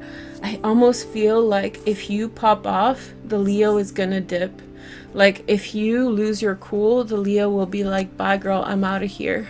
You know, that I feel, because the North Node is here, it's like too much of a push and they'll be gone. They'll be gone. So just word to the wise. But if they leave, then they weren't meant to be there in the first place. So don't worry. The next message is the 5 of Orbs. So I think that, yeah, it's like you say something to assert yourself, awkward situation, they dip, and you're like, where did they go? I don't get this. And it only makes you feel worse. The worst thing that can happen is when you're like feeling a certain type of way. The worst thing that can happen is when you feel guilty about it, right? Because it's like, not only do you feel a certain type of way, you also have to kind of feel shame for what you experienced. The next message is the 7 of Orbs. So this is the 7 of Swords, dipping out Leo. This is Moon and Aquarius for all of us Moon and Aquarius types. Hey girl, hey. So maybe you're dipping out on the Leo, but there's like a quick disconnect that may be happening, and maybe you don't want it to happen. 10 of Swords, whoa. I think you should be really careful in this relationship. Not that anything would happen, it's just, it really runs the risk of falling apart. It runs the risk of the wrong things being said and leading to a break, you know? And that's the shadow side of Leo. Leos that are watching, cross-watching, don't hate me for saying it, but like the shadow side of Leo is that they can get preoccupied with whatever it is that they're doing, and they can lose sympathy. They can lose kind of conscientiousness towards people. Here is your card. We have listening. Sometimes they don't listen. They don't listen, and it makes you mad, and then you say something and then they're just like, I can't believe you just said that. It's like, I told you 5 times nicely. Aquarians do have a manner of speaking that can be very cordial at first. Like you will give ample notice that something's coming, and then at a certain point you're like, you're an idiot and I have to really spell it out for you. And when you spell it out for people, they don't see it coming. It's that 7 of Swords too, you know, just where did that come from? Well, I told you 10 times. And so with Lilith, this is fine in the daily regular, like just manage yourself. But with Lilith, you may have the feeling that you have said it 10 times where in fact you didn't. I don't remember if I cut it, so I'm going to give you a fresh card. Retreat. Yeah, it's time to disconnect from the world. Honestly, you guys, I think that with your Leo relationships, I think the best idea, I don't know how you're going to do it though, because this seems like it's coming, you know? I feel like dip out a little bit, or be a little bit less, or maybe do things with the Leo that are not so deeply conversational, you know, like do things or try to switch the environment. Like don't get so deep, don't get so over contentious issues and stuff. And if you need them to listen more, which Leos can be really bad at, I have a Leo Virgo sun, really bad at it sometimes, is practice listening. When you want someone to listen, you want to practice listening. It works every time, okay? Okay. So, last but not least, Sagittarius. Fire signs, hey? So, Sagittarius has Cupido in Sagittarius 27 degrees. That's the galactic center, and it's a nice sextile to your sign. Again, hopefully Sagittarius will step up to the plate and help and support you in whatever it is that you are trying to get away from, meander around, problem solve. In terms of transit, Sag is going to have Mercury move into Sagittarius at the end of October, on October 31st. So And then in November, Jupiter is coming in. So it's already in the shadow of that transition. So Sagittarians are like getting bigger and bigger grins on their face, which means that they can help you carry some of the things that you're facing a little bit easier. Let's take a look at 3 cards for you. So your first card is the 6 of Orbs. That's the 6 of Swords. They help you get over stuff. Maybe this was a situation in which you had, you know, moved on from one another. Maybe there was a little bit of like a passing, you know, a distancing that's happened. But Cupido in the galactic center, 27 degrees Sag, at this time, there may have been some reflection and you may have come to the realization like, hey, they're actually pretty cool. The next card is the 3 of Flames. I think there's a return of the Sag, return of their energy, Ace of Cups. Yeah, I think Sag, in terms of the fire signs, if I were to give you one that I'm like, oh, you know, you want to look out for this one, look out for Sag in a positive way. They may bring you friendship, they may bring you love, positive energy and happiness. So I feel like they're really kind of carrying you through the tough moments, the ones in which you're kind of awkward and fragile, because this transit here with Lilith and South Node and Mars is actually making you quite fragile, right? There is this level of, you know, it's like it reminds me of Gollum a little bit, no offense, but like, you know, in the one hand very aggressive but actually really delicate.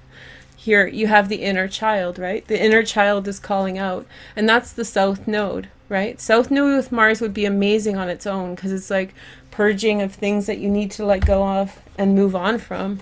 But it's like, it's difficult when the bully is like, and then you're being re-traumatized and the same thing is coming up again. Here is the next message. This is the Romance Angels. We have, let your friends help you, ask for and accept support from others. So I think Sag is supposed to be your support person, whether they're a relationship, a flirtation, to the degree to which you know them is varied. But I think that they're going to offer you by the end of the October. I think that they're going to be offering you more and more support and understanding. So I think they understand what you've been going through. Like low-key, Sagittarius went through this transit, and I have Sag in my first house. Sag went through this transit last August and September, and it was rough. So I don't think Sagittarians forgot what it's like. And maybe they're seeing the cues of what you're going through so they can help and support you. So Sages are your friends. You know, all of them are actually pretty good. With Leos, it's a bit more tentative. So if you like the Leo, I would say don't dip and don't aggravate the situation. Just let it slide and then, you know. Okay, thanks for watching, and I will be back in a week with more videos. Take care. Bye. Available in the Aquarius 2018 playlist and in a link down below. So go check that out if you're interested. But here is your reading for June or so through December 2018. So this is for the second part of the year. And I'm using the Tarot of Dreams, only the Arcana. So let's just lay them out. So you have the Moon, then the Magician, okay, and then we have the Fool, and then we have the Empress. I'll tell you guys all the meanings and stuff in a minute as I lay it out. And we have the Lovers. Okay.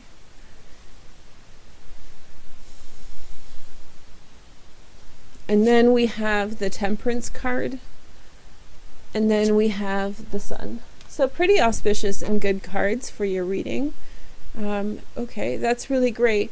The Sun is like your saving grace this year. I feel like you'll keep on being rescued and saved by good luck and circumstances that you were not expecting. I feel as though there's going to be a fundamental change of identity, of who you are. You might change a career. You might change your area of study. You might change an area of interest. The next message is the Devil. Okay. So you'll have a tendency to draw in this year. And so I feel like more so than that, I feel that that will become your kind of safety tactic, or the thing that you do in order to assure that you're safe, or that you have what you need covered, that you're being protected, be careful to overuse that, because that can backfire for you. So you can kind of have that miserly attitude that suddenly you're creating safety around yourself by kind of keeping people out, and that's not healthy either. The next message is the Strength card, okay? And then we have the World at the center. So there's definitely opportunities that are coming up for you this year. Then we have the Hermit, okay? And then we have the Chariot. And then we have the Wheel, okay? So in change, there is great release for you this year. So as things change, as you embrace change, there is release for you in new directions that are going to liberate the past and free you up from things that are holding you back. And so change is going to be very, very enticing for you. It's going to be very seductive for you. You're going to feel like this is something that could potentially, you'll become kind of addicted to letting things go when they don't work out and embracing new opportunities. But that's not always the best solution. So you're going to have to be, don't get too addicted to the idea of change. Don't get too addicted to the idea of, kind of throwing things away, because there will come a point at which that will not be the right or prudent choice. You will find a new position of strength. You will find a new position of personal empowerment. And I feel like women will be critical for your success. Now, if you're a woman, then you will find a new feminine identity, which means, like, let's say that you don't really do your makeup a lot, and you don't get your hair done, and this year you start glamming up a little bit more. Or maybe you've been a mother and now your children are leaving, your last child is leaving, and you're finding your new identity, after your kids left home. Likewise, if you're a man, then you might find a really close relationship to a woman that transforms your perception of how women are. If you're a man who dates women, this will be greatly transformative for you in your relationships. You will gain a new respect for women and a greater understanding. Next, we have the Judgment card. And then we have the High Priestess. And remember, I use all the cards in this spread, so you're just going to see them all. Then we have the Emperor, and then we have Justice, okay? And then we have the Faith card, which is the Hierophant. So Tauruses might be very important for you at this time. Then we have the Star. And then finally we have the Hanged Man. So at the end of the year, the same kind of limitations still persist into the following year, but your attitude has been readjusted and your position in them has become readjusted. The Fool card, or the underlying card, is change. So there is an emphasis on your 8th house this year. And so there is a lot of change and transformation that is available to you, which you can embrace through everything that is happening. Sorry, it's a little crooked. I can't help it now. But anyway, so, okay. So these are your cards. And I'll get into the reading a little bit more deeper, and then we're going to clarify with more cards in just a moment. Okay? All right. So, okay. So I feel as though, okay, it's a duplicitous kind of energy, and the difficulty in that is that on the one hand, the cards are saying go for the change, embrace the change, is going to bring you great luck and opportunity, whereas on the other hand, there's this kind of like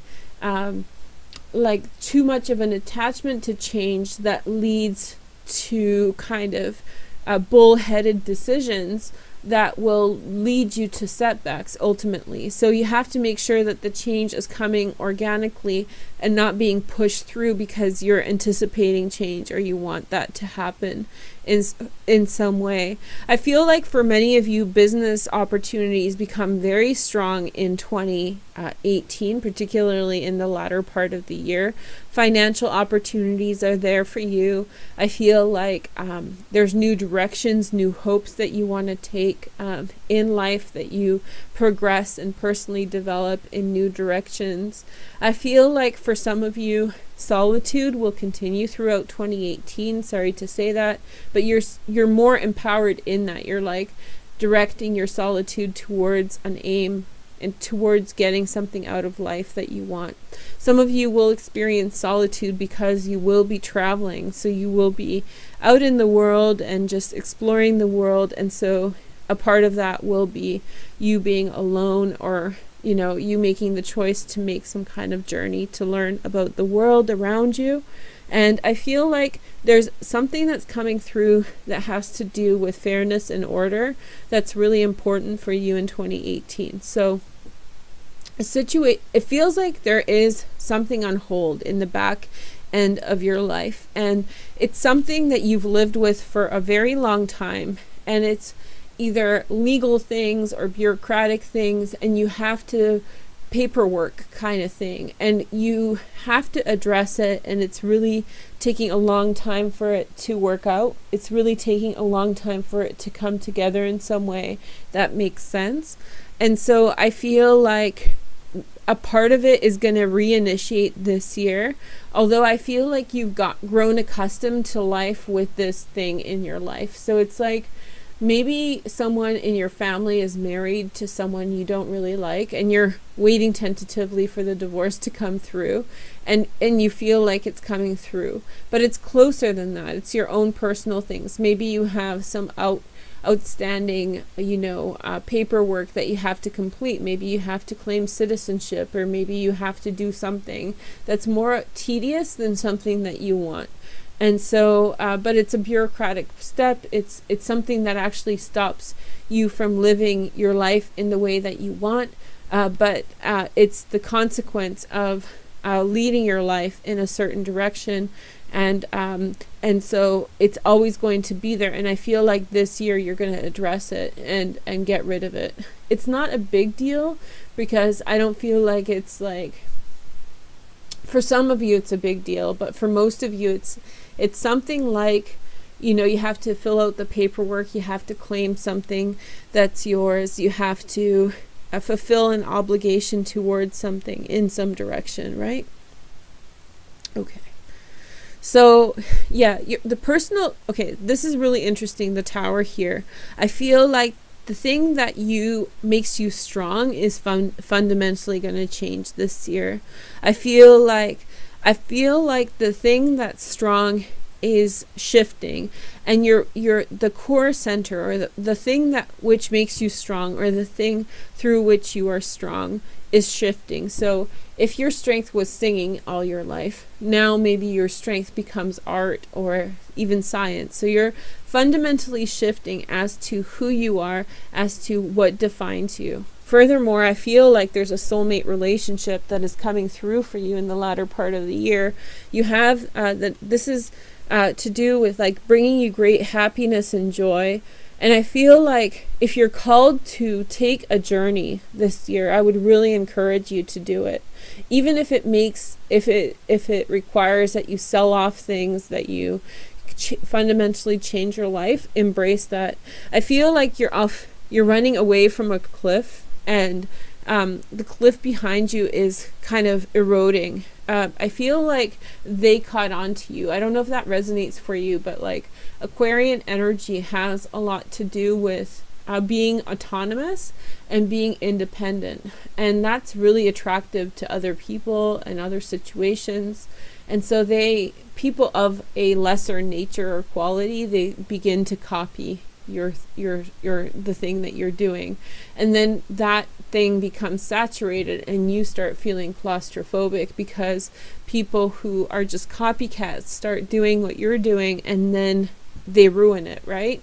So it's like anything else, something's pure, just like, okay, Burning Man, right? Burning Man was really amazing in the 90s or early 2000s, and then people started figuring out that it was a thing, and then they start showing up and bringing drugs or bringing like their own party lifestyle, and so they kind of destroy what's pure and what's beautiful. And Burning Man is a festival in the desert, and yeah, so it's kind of like that. You're kind of like Burning Man. You're kind of like onto something. You're onto something for the purpose of freedom, enlightenment, experience something quite beautiful and pure. And then other people come in and ruin it.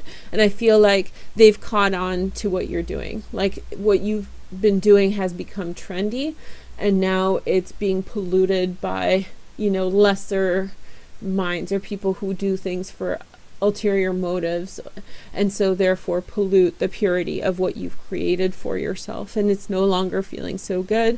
And so it's like a cliff that you're running away from, and that cliff is eroding, and the volume of the people is making that area, that thing in life really not that great. Yoga is another example. Yoga used to be very, like in the 70s and 80s, even through the 90s, it was like a very pure peripheral thing that people didn't really do in the mainstream. And then it got saturated in the 2000s, and it was really unpleasant for a minute. A lot of people who did yoga stopped doing it because it was just so cranked full of stupid ideas and stupid people. Now it's kind of calmed down and it's cool again. But for a minute, it was just really kind of like this fake superficial thing. So you're feeling in your life like they've caught on to your pure thing that you love to do, and you have to move on. And this is important. So you have to move on with your heart. This is pure channeled reading. I'm looking at the beautiful blue sky, so I hope you guys don't mind that. I'm not even looking at the cards. I'm kind of feeling their energy, so I hope you guys enjoy this. But I feel this is a big message for 2018, that Aquarius is meant to follow your heart. And remember, my moon's in Aquarius, so it's the emotional or spiritual center of who I am. So for you guys, that's a really good message. So I hope that you listen to it a couple times and see how that resonates for you, but on a high level, not within the details, but in like the general theme of things. You have to switch, because the thing that was good is in some way now become very restricted, and the thing that you found freedom through is now something that is of a different quality and nature, and it's not necessarily your fault. But if you are afraid to change it, if you don't make that choice, if you don't make the decision, if you keep on deciding to come back to that thing that is no longer pure, no longer untainted, then you get stuck. And it doesn't have to be Burning Man. It doesn't have to be yoga. I was just trying to reach for some type of example. And I feel like some travel, some change of scenery, some change of surroundings are going to be a part of that for you, Aquarius. And you have the, like, this is your Fool card, the Death card.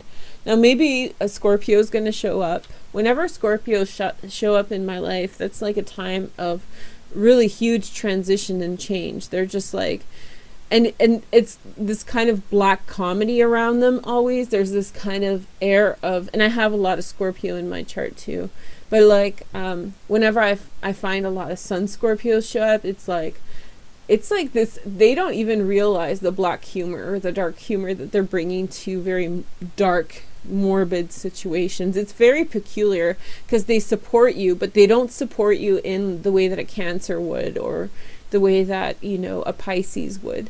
They do it in this kind of black comedy, like where it's very ironic and very sort of, yeah, ironic, or even kind of like an air of like displeasure in that relationship, but they're supporting you through whatever transition you're going through.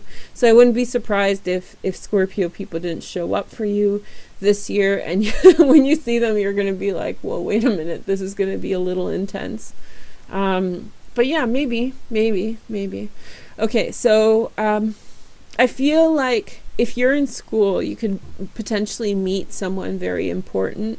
You can meet someone that you really fall in love with on a soul level and make a deep connection with. this person could be the person that leads you in a new direction and really inspires you to do something different. So let's talk about this Hanged Man, and then we'll switch to the clarifiers. But what we see here is the Hanged Man, and I feel like with this Hanged Man there's this air of, you know, stasis, the situation that you some of the circumstances of the situation or some circumstance that you are responsible towards are not going to change. And as much as I want to tell you that you're going to be free of the shackles that you're under, I feel like it's going to take longer than 2018. However, it's like what I'm seeing here is a fundamental change in who you are in the world, what you represent, what your mindset is like, what you're willing to accept, all those things. And those things are fundamentally changing, although the world's not cut up to you yet. And that's kind of a part of being Aquarius. You're always ahead of the curve a little bit. You know, you're always kind of, you run ahead and then you wait for the other kids to catch up as they're running behind you. You're a little bit faster than the rest of us. So you have this kind of position. But once they get there, then they start doing stupid stuff and makes you want to run again, right? So that's just kind of your nature. But in this way, they have their hooks in you in one way or another. There's some kind of, you know, contract or responsibility that you have to adhere to, and it's kind of a pain in your butt because all you want to do is rise up and do more and expand and grow. Business opportunities, Aquarius, just get on it, you know, embrace those business opportunities. So I thought as a treat, because you guys didn't get your reading on time for the new year, but this is for the latter part of the year. That's why I deprioritized it, so I could do the love expansion guide for you guys. But yeah, I'm gonna read with the Lenormand cards. So now it's kind of the cat's out of the bag. This is a Lenormand type reading. I didn't tell you guys this. I did this reading also for December, and yeah, it's kind of like, it's inspired by some other readings that I saw, but I kind of put it together myself in terms of themes and whatnot. So I hope you guys enjoy it, and I think it's very powerful, and the messages that come through are really big. But here's your clarifier cards, and I'm going to use the expanded edition of the Gilded Reverie. Let's see what's going on for Aquarius. So let's take a look at the world. So yeah, this is the compass. So you're trying to find direction, exactly which way to go. You don't know. You have to figure it out. And I feel like that's the point. Like you're struggling in two ways. You're struggling to have confirmation. You're struggling with a vision of what you need to do, which way you want to go. And then on the other hand, you're struggling vis-a-vis other people that in some way either, it's like they think you're cool, so they want to go along with you, but once they're there, they won't really do anything. So it's like having a friend who really wants to be your friend because they like you and you're so exciting. Maybe you like river rafting. Your friend's like, whoa, I want to be your friend. You know, you like river rafting. It's so cool. But when it comes down to it, they'll never go river rafting with you. So it's like a friend for river rafting. Like, what's the point if they're not going to do it? You know, they just... So it's like, yeah, so the people around you that are in some way, they're kind of like dead weight. And I don't like thinking of people as dead weight, but it's in the choices that they make rather than quality of the individual. And whenever I say something like this, just focus on the behavior and not on, you know, the quality or I don't judge people's... I don't think that the quality of a person, you know, like that's everybody's personal business. But the behavior is not aligning itself with the directions that you're taking. So you keep on having to kind of haul someone forward as you're trying to identify which direction you need to take in life and in your circumstances. Now, I didn't talk about the Temperance card too explicitly in the reading I just did for you guys. So we have another expansion card. I love these expansion cards in the Gilded Reverie, Lenormand. So this is the Bridges.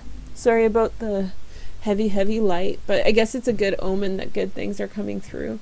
So I feel like Sagittarian people are going to be your brothers and sisters throughout this year. Like they're going to really understand. Sagittarius hates confinement, right? Like that's the quality of Sagittarius, that they hate being they need to create from within their inspiration.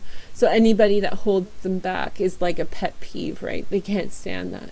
So they see you in a similar situation where you're not being free to who you want to be because of like people that have no reason to have that influence on you. And so therefore they are providing for you avenues of escape and avenues of freedom. I wouldn't be surprised if ultimately in 2019 or so it will be a Sagittarian person or a situation connected with Sagittarius that will ultimately free you from whatever it is that is holding you down. Like if you are getting a divorce, I wouldn't be surprised if your lawyer is a Sagittarius, or if you are, you know, needing to finish school, if the teacher who gets you help to finish school is a Sagittarius. But the key person or in work is, I feel like really strongly Sagittarian people are your keys to freedom, because they have just trust that they have an internal understanding of what freedom is, and they resonate with your situation, your predicament of 2018, 2017 leading into 2018. They understand that, and it's their number one pet peeve, what's happening to you. So you will always get sympathy from Sagittarian energies, provided that they're not messed up. Okay, let's clarify the death card. So this change, right, that's the other theme that came out early on in the reading. There's a lot of change going on. It's almost like you're trying to reach for, this is the clover, by the way. Change leads to various different opportunities in various different directions, and it's almost like you have to go through iterations. Iterations means like repetitive cycles and different attempts until things fall into place, right? So there's going to be several different iterations, several different, you know, instances where things need to be adjusted in order for that success to come through. And it will be frustrating in 2018. I'm not going to lie. I feel like there's a lot of happiness there, but you're not settled in the energy. You are kind of you are the cavalier. You are searching out for new terrain for yourself, because the old stuff has gotten stale and all those copycats got there, and they're kind of cramping your style, right? And so this is a year in which once again you have to pick up house and shift and find and search out and seek out different avenues that are authentic. You know, I'm an artist, so this is resonating really strongly. You know, when they do things like the Big Eyes thing, I don't know if you guys know what Big Eyes is, but there was a movie about her, and it was about an artist who painted all these portraits of doll-like figures with the big eyes, right? And now you can see like hundreds of different artists doing that style, which is fine. Art is imitation, but there's a certain level at which it's kind of not cool, because if someone spends their entire life defining their style or what they offer, if someone just comes along and copies it, it's not really fair for the person who spent all that time creating it. So unfortunately, I do have to say, but I feel like you're done with the thing in the past. And that's the thing with art too, that you know, it becomes really real and vibrant for a moment, but then you have to move on. As an artist, you have to move on. And Aquarius, also, you're moving on from things that are stale, and now it's filled with a bunch of copycats. It's filled with a bunch of people who don't get the quality or the nature or the message of the original situation or thing that you were doing. And the thing and the direction that you're looking for is pure. And I do think you'll find it in 2018. I just think it's going to take, again, a considerable amount of effort to define it and to grow with it and to change. And I feel like that change is going to be like, let's say you're wearing red shoes, but those red shoes, Gucci made them, and now everybody's wearing red shoes, right? or like Louboutins, and everybody wants Louboutins now, and it's become kind of a thing, right? So you're kind of sick of that whole scene, and so now you're looking for new shoes, so you try orange shoes, and it's not quite what you want, and so you have to try a variety of different colors of shoes until you find ones that, you know, resonate. And it's annoying because you had to let go of this because it became not something that you would just get for yourself, not something unique and pure because everybody copied your red shoes and Gucci and all this stuff. And then the new direction that you're trying to find, you want it to be yours and comfortable and like a sacred space again, and it's going to take several different missed shots before you find something right. And in that's kind of annoying. This can also pertain to a relationship, whereas, you know, like you had a good partner, you had a good identity, and that got stale, and maybe that partner got distracted by a lot of different directions in love, and now you have to find a new partner, and it's annoying. Like you don't want to find a new love interest. You'll meet, you know, several people. You'll have to go through that horrible dating phase. I hate dating, you know, of meeting horrible people with bad qualities or bad habits, and until you find the right person. So you will get to it, but it's going to be a bit of like you'll have to go through several different attempts at trying to reach for it.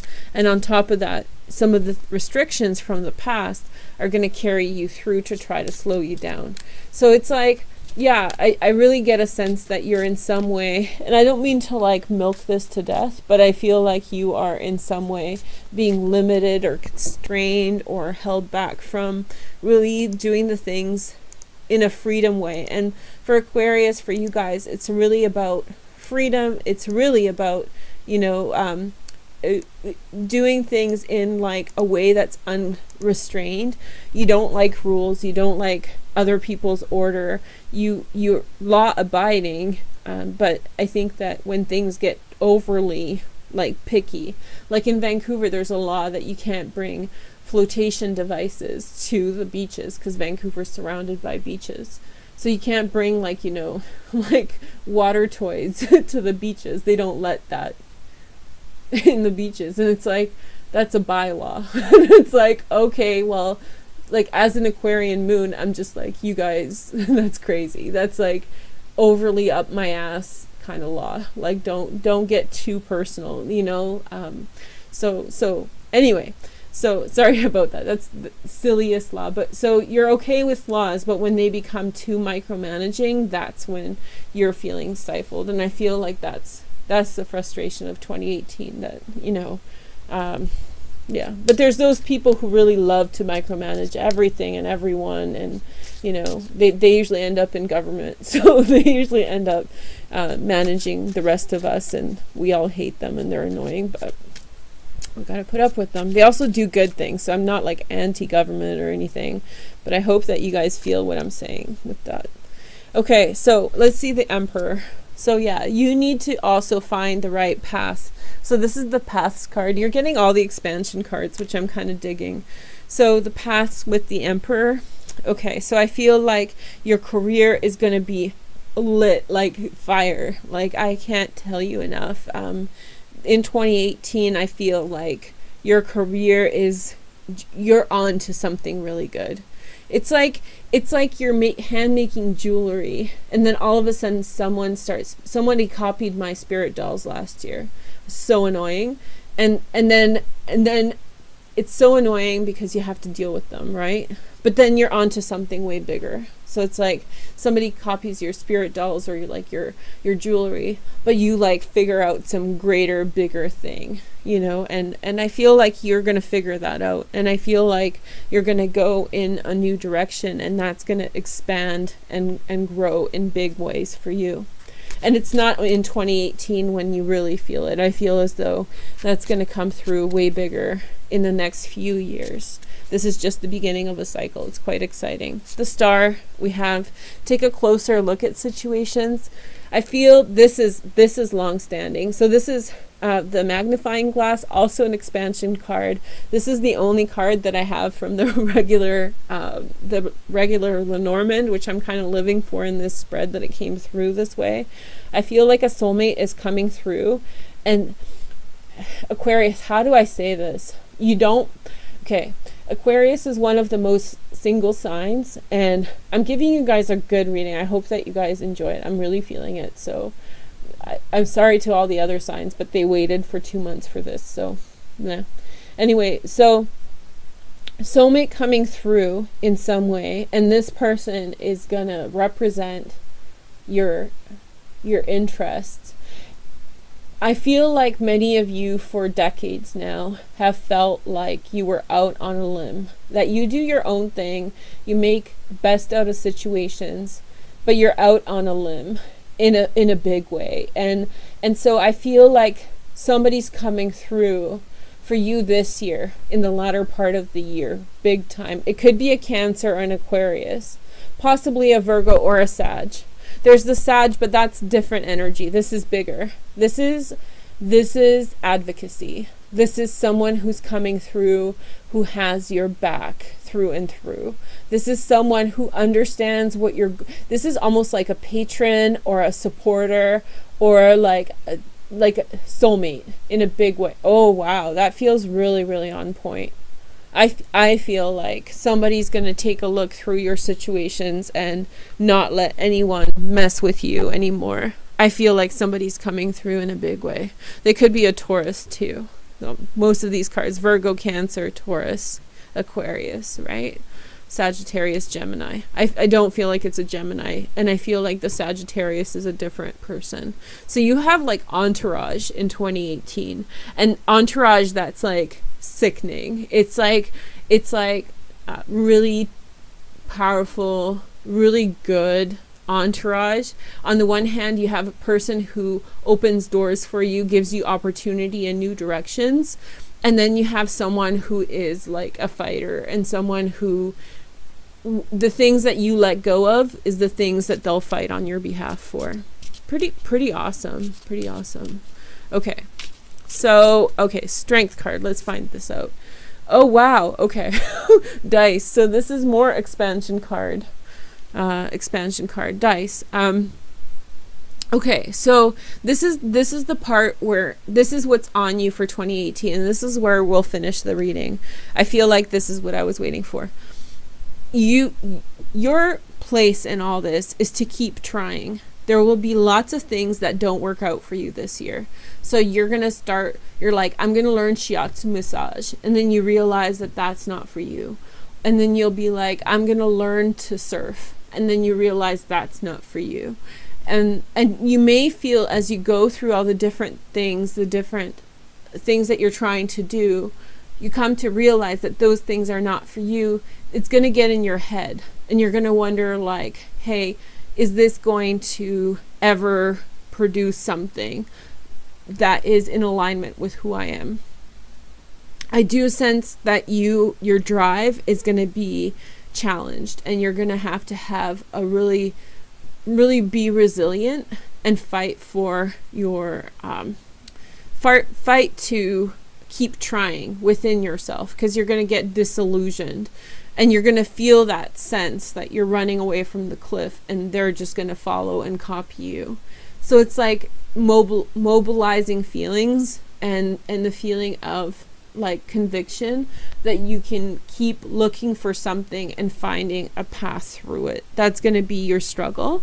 And I feel like you need to keep fighting for these opportunities, because in the latter part of the year, probably in the fall, autumn, in the northern hemisphere, so we're talking like August on, there's a big push at the end of August and September. Around then, I feel like that's when things are going to really fall into place for you. It's going to be overwhelmingly good, not majority, but like really, really good, with the kind of gnawing away. But I feel like somebody's going to take a look at the things that are holding you back, and they're going to obliterate them. I feel like advocacy, representation, somebody's going to get mad on your behalf, and that's a great thing. And they love you very much. They love you from a soul connection. So Aquarius, you're going to be fire. And I hope it was worth the wait. Give me a thumbs up. And oh shoot, we went over an hour. So I hope it's worth the wait. And I hope you guys have a wonderful 2018. I'll talk to you soon. Take care. Bye. Hi guys, thanks for joining me and welcome to my channel. I'm going to in some way pick a card, and the card that this is, that's the sign we're reading for. You guys already know I have no clue who I'm reading for, but first we're going to pick 3 cards from the Dame Darcy tarot deck and take a look at what your fortune says. Fortune, we like fortune. Let's see what cards you have. This kind of eliminates any kind of bias I can have towards a sign based on what I know about it in astrology. So I think it's like a nice little test. So we have the Star. So this is a destined time for you. And we're reading for Venus retrograde, which is between October 8th and October 6th, and November 16th. I can't believe it's like we're talking about November now. It's kind of crazy. So the Star says that there's new beginnings, serendipity, soulmates are around. Next we have the 10 of Pentacles. Ooh, whoever this is. 10 of Pentacles, that's family, unity, love, relationships, and the 8 of Wands. Somebody's reaching out to you, somebody who is your soulmate, and maybe you've had some rough times trying to set up the relationship with them, but I think that that is really moving past you, and I think that somebody is reaching out to the other person and really letting them know how they feel, that they really want a long-term relationship, they want a connection, they want all those wonderful things. Your angel card is the Awakening. So somebody's had their awakening about their true feelings towards you, and they're going to let you know. This reading I'm going to expand upon on Vimeo. This is just a bonus for the October Vimeo readings. I want to say thank you so much to everybody who got the monthly October videos. I appreciate it. It helps the channel grow. It helps me to keep creating lots of great content. And so if you guys want to get the package, that's what it looks like. It's on the side. The reason I point that out, somebody asked, is because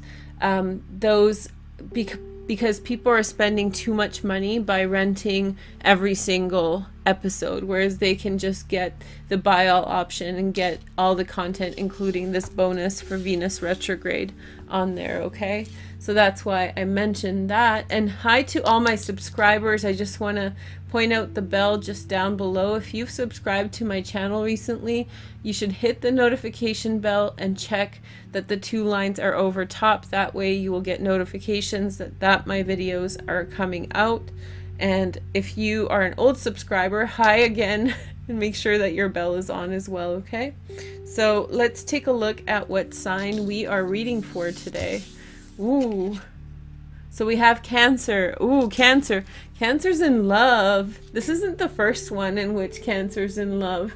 I'm super stoked for you, Cancer. Like, I've been rooting for you guys for a long time. If any of you guys have been watching me for a few years, then you'll remember, I was like, Pluto in Capricorn, Cancer, who knows that story? And like I was telling you guys that things are gonna get good. Well, here we are. So I think that Saturn in your 7th house is gonna be a little bit of a challenge, but nothing bad. And I did a Saturn direct video that explains a lot of it, so go over there into the Cancer playlist. I always include the playlist down below so you can check it out there. But your retrograde period is actually in a love area of your chart. It's Venus moving between the 5th and the 4th house, so that's love, romantic love, and kind of like courting, and then there's also home. So you're kind of being drawn back into your home and family life. So in October the emphasis is romance. In November until the 16th, Venus will be rehashing things with family members. So no wonder the 10 of Pentacles is here. This is a wonderful time to reconcile with family members. reconnect with an old flame, all of that stuff. Be careful with old flames, however, because if there was any kind of stuff that needs to get worked out, you might work it out and then the situation may evaporate or leave your life. So you definitely want to take your time with that, because I know how your hearts are. I know you have very delicate hearts and you don't like to have those hearts hurt, and you're not very good with this, like, I'm just gonna pop in and I'll see you later kind of thing. It's not your bag. Okay, so let's take a look at this. I'm reading the Lucy Cavendish Oracle Tarot, which is one of my favorite decks. I think it's so beautiful. It kind of becomes translucent on my screen, but I don't care. It's so beautiful. I don't care. Okay, so let's take a look at your cards. Your first card is... I'm serious. I'm honest. Yes, 100%, girl. Yes. So you have love. Love. Love is yours, and love is the awakening of Cancer in this Venus retrograde. Okay. So this is the starting point in our heart. That means that that's where both parties are at this time. Love. Two little seahorses, maybe, heart to heart. Two little Cancers, or maybe a Cancer's in a Pisces. I don't know, but there's some kind of, it seems like two water energy spirits coming together, or maybe an Aquarius. This is Aquarius. This is Mercury in Virgo. Hey girl, hey. And this is Mercury in Sagittarius. So Mercury's moving into Sagittarius on the 31st of October. So it's just around the corner. So maybe this is a timeline of how things happened and what's going on. So these are your ambitions for a relationship. I'll pull two cards. Your first card is the World. Ooh, you're willing to go across the world for this person. That song, I Would Walk 5,000 Miles. I think we should put that in my playlist for you guys to listen to. And then the next message is the Star. The Star twice. This is soulmate. This is like magic is going on. Magic is happening. Twin flame. Perfection. Oh my God, that's what you're looking for? Cancer. I asked my friend, I was like, at this point, I'm only interested in Scorpios. And I asked my friend, I'm like, is that picky? And she just started laughing and she said yes. And so I feel like this is the energy that you are bringing also. It's like, are you asking for a lot? Maybe. Are you gonna get it? Maybe. So it looks pretty opportune or positive for you at this time. The next message is the Two of Pentacles. So this represents the love interest or your partner and what they're dealing with. So I think that they're taking things one step at a time. They're kind of working through things. Maybe they're working on a project or towards a certain goal. Here is the next message. We have the Sun. They're super happy to know you. I think that their heart is full of joy and contentment for having known you, and I think that they're welcoming you in to their life. I think that they're looking for contentment in a relationship. I do think that they are in the middle of work or school or something that's making things go by slow for them, one step at a time. They're working towards a specific goal. The next step in your journeys are next. So for you, Cancer, you have the Fool. Girl, it's on like Donkey Kong. Holy moly. The next card is the Lovers. Oh my God, they're in love with you. So 100%. They're 100%. This can represent also a Gemini, but I don't think that in these cards, I don't think this is Aquarius and I don't think this is Gemini. I think this is Cancer in love. This is Venus in Cancer. So hey girl, hey. I think something's popping off. That's all I can say. And I think that the other person might be a little bit busy, but it's not a deal breaker at all. Here is the next message. We have the Chariot, Cancer, showing up. So you have to show up and be willing to compromise and understand other people's situations. That's not a problem. Here is your next card, Tradition. This is the card of Taurus, and this is the card of Marriage. Cancer, this is like sweeping you off your feet. This is like, kind of moon and the stars and everything else around you. Here is the next message. for them, they have the Tower. This could be love at first sight. They could be just doing their thing and be really open to love, and they'll meet you and it's like, WTF. Here is the next card, the Nine of Wands. They may have broken off contact with you for a while to reassess the situation. So if you feel like there has been a distance for the last little while, I would say don't be so worried about it, Cancer. I think that things will really work out in your favor. And the outcome card is, we have the Six of Pentacles, unexpected help. So this is really connecting on a physical level together, and I think that you will very much come together in a way that works for everyone. I feel like there's this kind of, they're dealing with something. They've been struggling with something, but now seeing the Tower, I can understand that it's gone deeper than that. So I think could you be helping them financially? If you're helping them financially in some way, then good for you, but be careful with that, especially with getting swept off your feet, all of that stuff. It could really turn out not in the best situation, right? So you want to take it one step at a time, but I do think that maybe this is like the gesture that they are looking for, and when you do so, then you know everything falls into place. Anyway, I don't mean to make this sharp, but I do feel like this is a very fast read. I feel like the only thing to kind of note about it is that this person or this energy has paused for a minute because they are dealing with things and they have to get their bearings in order. It's very fast for them. And I'll explain everything else on Vimeo. We have 1, 2, 3 cards from the Dame Darcy deck, and I'll pick 6 more cards on Vimeo. It's just a minor reading, so it's a thank you read for everybody who got the October package. But it looks like a big, it looks like a big deal. And I think that with Venus retrograde, for everyone, a lot of people are going to go through personal changes and transformation. So be patient with this loved one until November 16th. Or at least allow them to go through the gigs, allow them to go through whatever it is that they have to go through, and be happy, because I think you really found love. Anyway, thank you guys so much for joining me. I hope you guys have a wonderful Venus retrograde. Open your heart, see what happens, and I wish you all the best. Okay, take care. Bye. Hey guys, thanks for joining me and welcome to your reading for soulmate compatibility. Let's pick who we're reading for next. We're going to read for this sign. So soulmate compatibility is like zodiac compatibility, in which I'm comparing your sign to the sign of the person that you are kind of thinking about. This can be platonic and romantic, and we're talking about the next 2 months.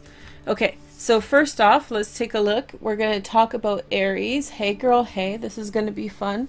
Last week we talked about air, so let's see which sign.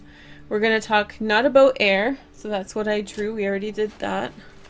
And then we're going to do earth. Earth came up for, I think, the majority of the readings, so we're getting all the earth signs out of the way right now.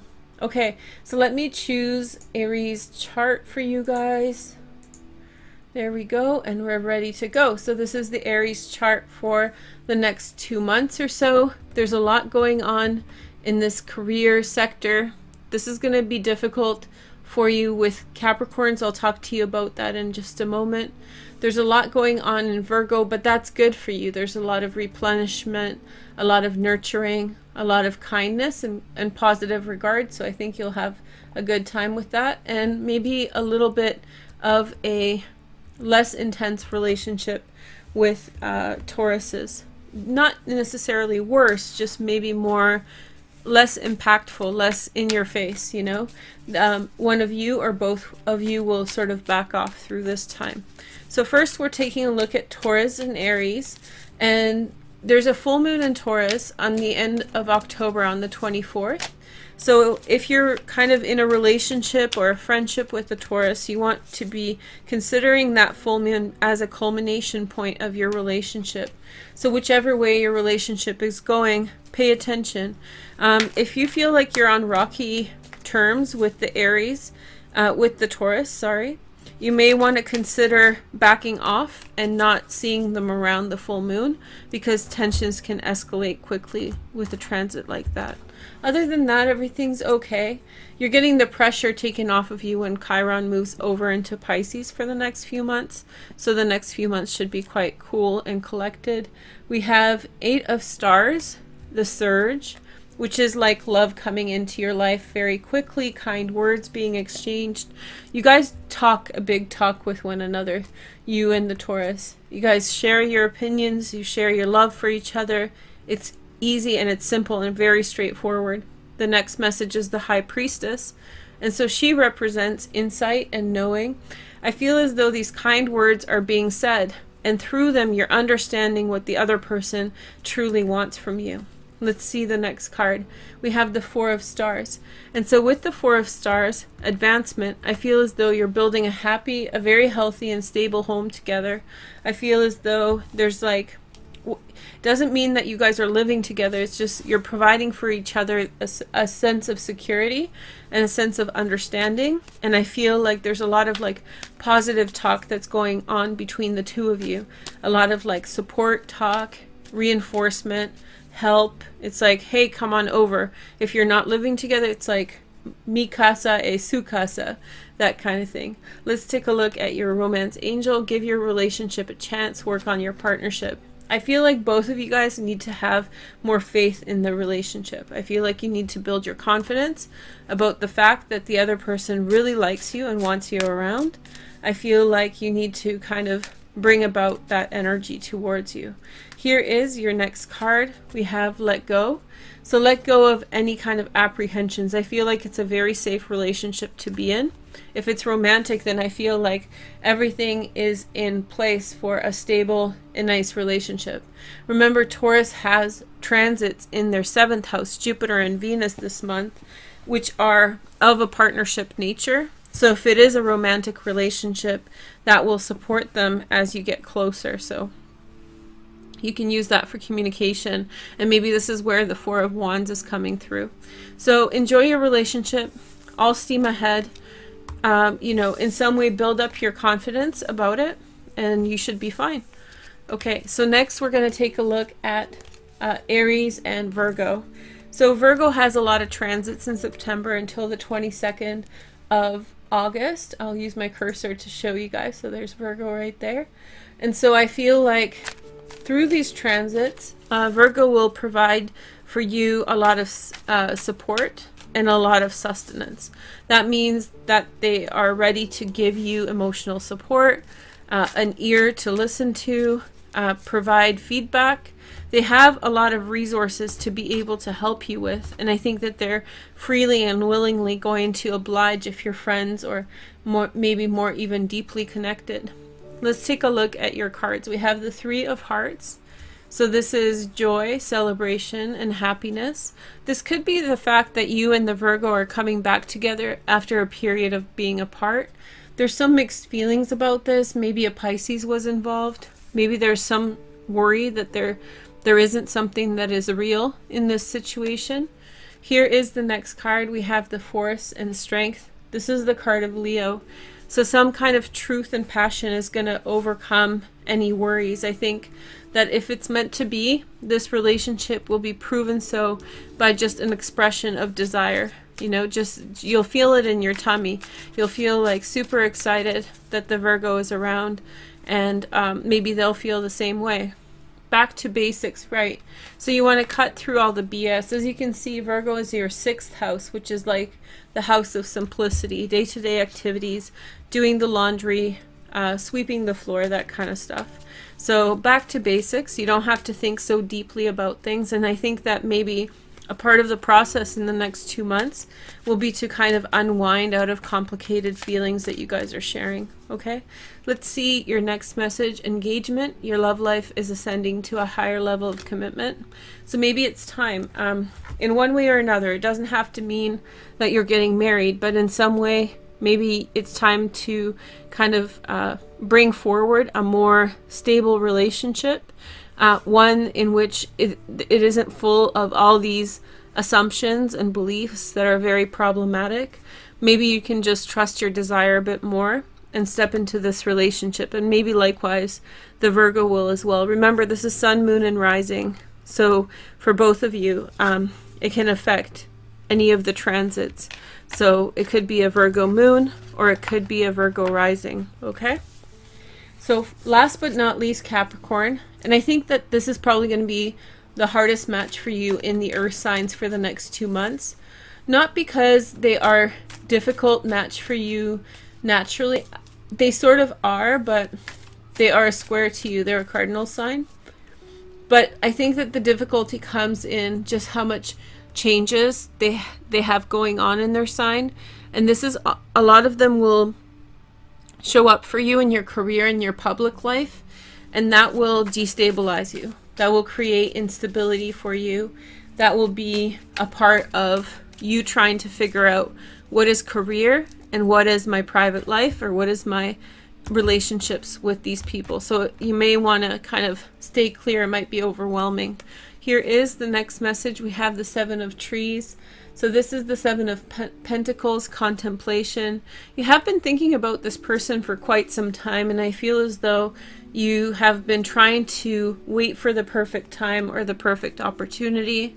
I think that you see this opportunity coming through now. Just be careful that it's not a disguise, because Capricorns are super active right now, so you don't want to confuse that with energy coming at you, right? The next message is the Emperor. And so I feel as though maybe this is a closing of a relationship. Maybe you're building bonds for career purposes and you're growing. This is also your card, of course, right? So maybe the Emperor represents you kind of doing your Aries thing and showing your interest, letting caution fly. Sometimes you have to throw kind of chance at a situation. And especially with so many transits transiting in Capricorn through the month of September, I feel like in some way you will have an opportunity to change the path you are on, change the circumstances. Let's take a look at your romance angels. Flirt, extend your lighthearted energy to others. It feels as though you should kind of ease into the situation. So don't necessarily just show up and be like, here, I'm your man, or I'm your woman. You know, you want to take it easy, one step at a time. You don't want to confront too much, because if you confront too much, you might get overwhelmed. Let's take a look at your cards. Be flexible, okay? So the Capricorn needs flexibility right now more than ever, because they have so many things going on in their chart in the first house. So the more flexible you are, the more successful this relationship will be. And I feel like you'll be able to find common ground with the Capricorn and really understand what they are about. Anyway, I hope you guys enjoyed this video. I had fun making it. I hope it helps you understand your zodiac compatibility with these signs, with the earth signs. I'll be back next week with, let's see, water and fire. So we'll figure out next week which ones we're going to do first. I hope you're enjoying the videos, and I will talk with you soon. Take care, Aries. Bye. Hi Aries, thanks for joining me and welcome to your reading for December 2018. I'm super excited to be here with you guys. As usual, this is your spread on Vimeo, and if you guys want that spread, go down below. Your 2019 videos are also out. They're linked down below, and also on Vimeo we have the horoscope spread, okay? So what we're going to take a look at first is the court cards that showed up in that spread, and you have a few actually, although I think that December is going to be more of a solitary month for you. In the first position we have the King of Wands. Very likely this is you. You have achieved something, I think. I think you have achieved something that you feel very good about, something that you have worked towards for a while, and or possibly somebody is around you, a Sag, a Leo, or an Aries, Sun, Moon, or Rising, who is in some way facilitating, giving to you some kind of financial help or financial support, maybe like investor who's investing in you at this time. But most likely this is you having achieved a position that you feel good about. And I don't think everybody around you is feeling as good as you do about your newfound success. Some people just might not be able to take it, but I feel like it doesn't really matter, because I think you're on your way, and I don't think you should let that distract you from your legacy, right? The next person who came up, it could be you as well, or it could be someone else. A Sag, Leo, or Aries, Sun, Moon, and Rising, the Queen of Wands. It could be a man or a woman. I feel as though there's strong pressure to just gloss over situations on you, especially with issues around your community or your family. There might be a lot of pressure from someone like this just to be happy, not talk about it, pretend like that pink elephant's not there, and just kind of carry on. I feel like maybe this is actually a good idea. I don't think this is the month to be confrontational or pass too many decisions about what's going on. In fact, you want to pay attention and wait for the positive things that are coming into your life, namely some kind of new beginning in a relationship, possibly, or just a total change in direction with new relationships and new horizons that are available to you, okay? Next we have, well, let's mention this. The Hermit showed up in this position, and I think it's important for you to look around and see if you have any Virgos around you at this time, because I think that they can in some way give you inspiration for the kind of attitude you need to have for this month, which is kind of doing your own thing and kind of not going with the crowd at all. Being around family, yes, I think that that's going to happen for many of you, but also at the same time doing your own thing and not being kind of fazed by other people, not giving too much room to other people in your life. Next we have the Page of Swords, a Gemini, Aquarius, or Libra, Sun, Moon, or Rising. This could be not a person, but like a set of news that you receive that you're going to feel kind of shaky about. But there is the Knight of Pentacles, a Virgo, Taurus, or Capricorn, Sun, Moon, and Rising.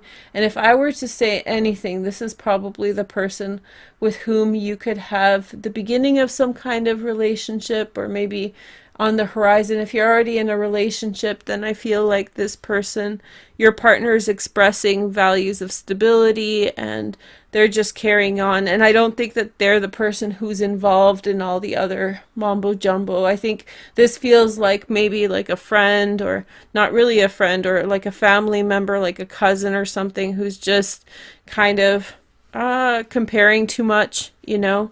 Comparison is like the telltale sign of jealousy, right? So if you ever hear anybody comparing themselves to you, it's like, you better get out of there, because before long you're going to be dealing with this guy, Mr. Deville, and that's not going to feel very nice at all. Okay, so that's your overview. I hope that helps. What we're going to do today is take a look at your astrology. The astrology for December is really straightforward, so there's basically like 4 phases. So we'll do that, and then I'm going to do just my regular spread for you guys at the end, so stay tuned for that. So I choose these in random order, and this is your card. I forget the name of this deck, but it's a really nice card, so I'll show you. So why don't we go through the astrology? We're not doing the moving clock thing just because there's just not enough transits to make use of that. But the first kind of set of transits are in Scorpio, and they happen in your 8th house. So Mercury will move into Scorpio on the 1st of December, and Venus will move into Scorpio on the 2nd of December, and then Mercury will move direct in Scorpio on the 6th of December. And what that means for you, Aries, is that there will be a lot of, right off the bat, these realizations that come through for you about these circumstances. The environment's going to change. In November we had Venus retrograde, and in October, right? And in some way that had rectified relationships and partnerships from the past. But I feel like as you push forward and you have all this success, somebody's screw facing you, they can't handle it, and as you move forward, you start making changes, and Mercury direct in the 8th house in Scorpio, you're going to say it, you know, you're going to kind of put forward some kind of ending.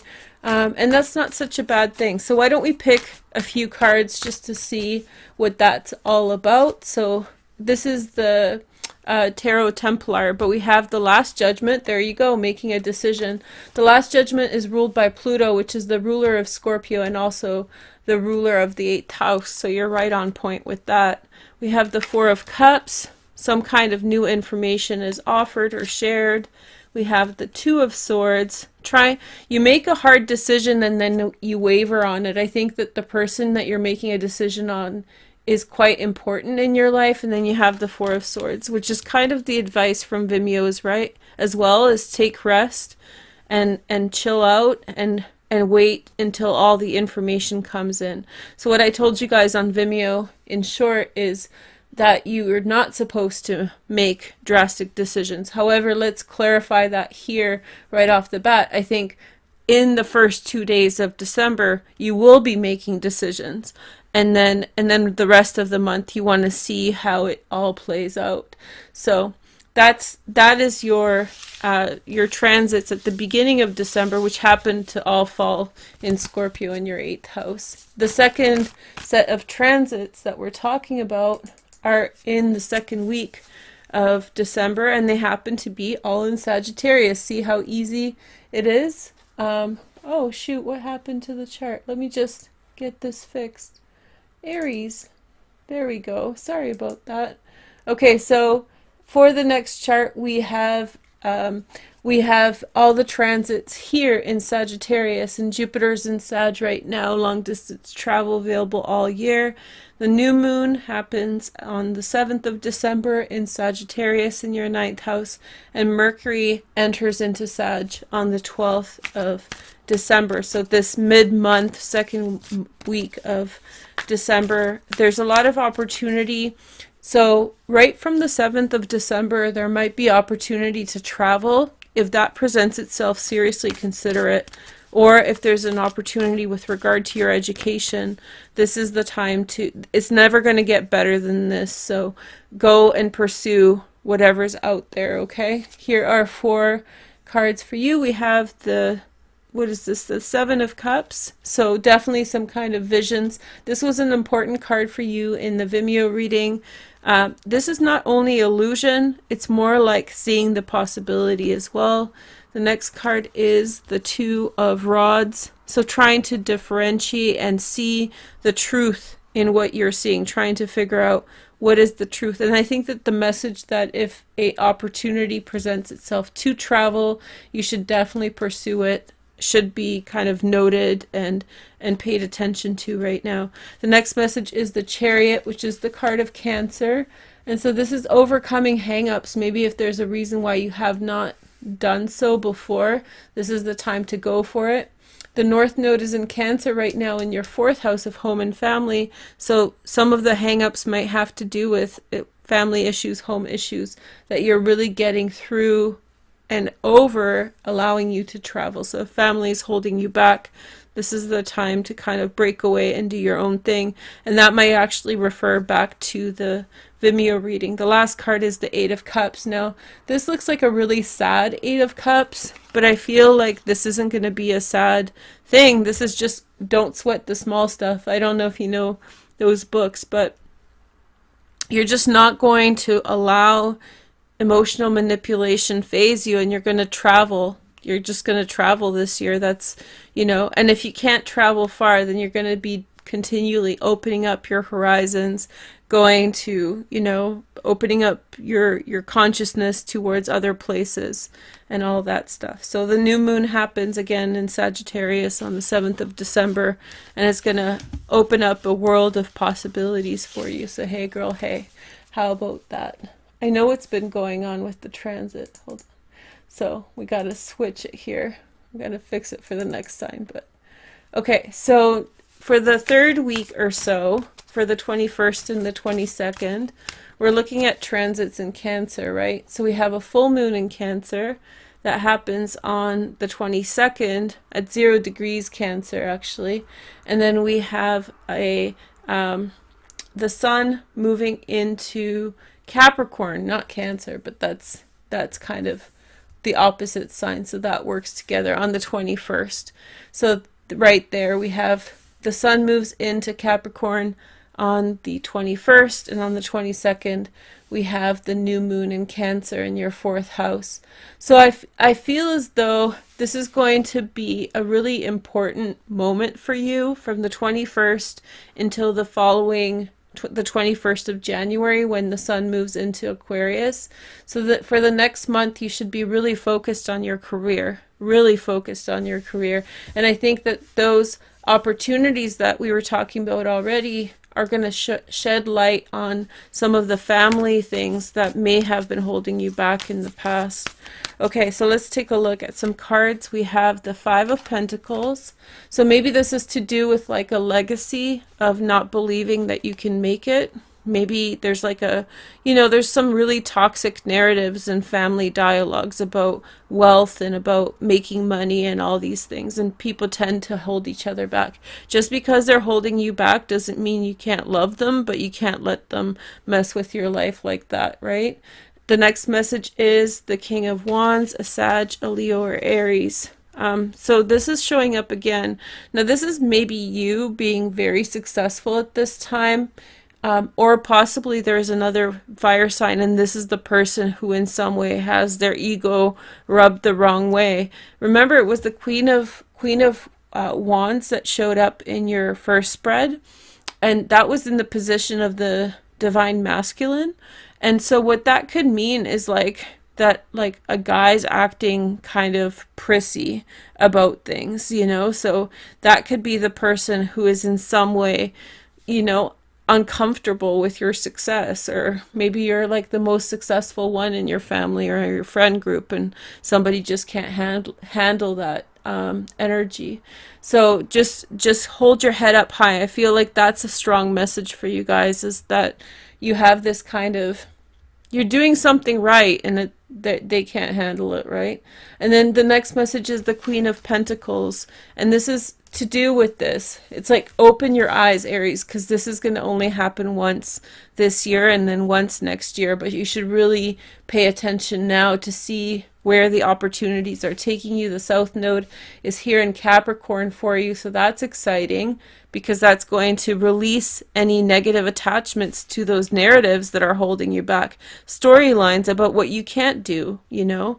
And so in some way this could be you, Aries. In some way you could be the one who's gaining perspective about what you can do in your life in positive directions.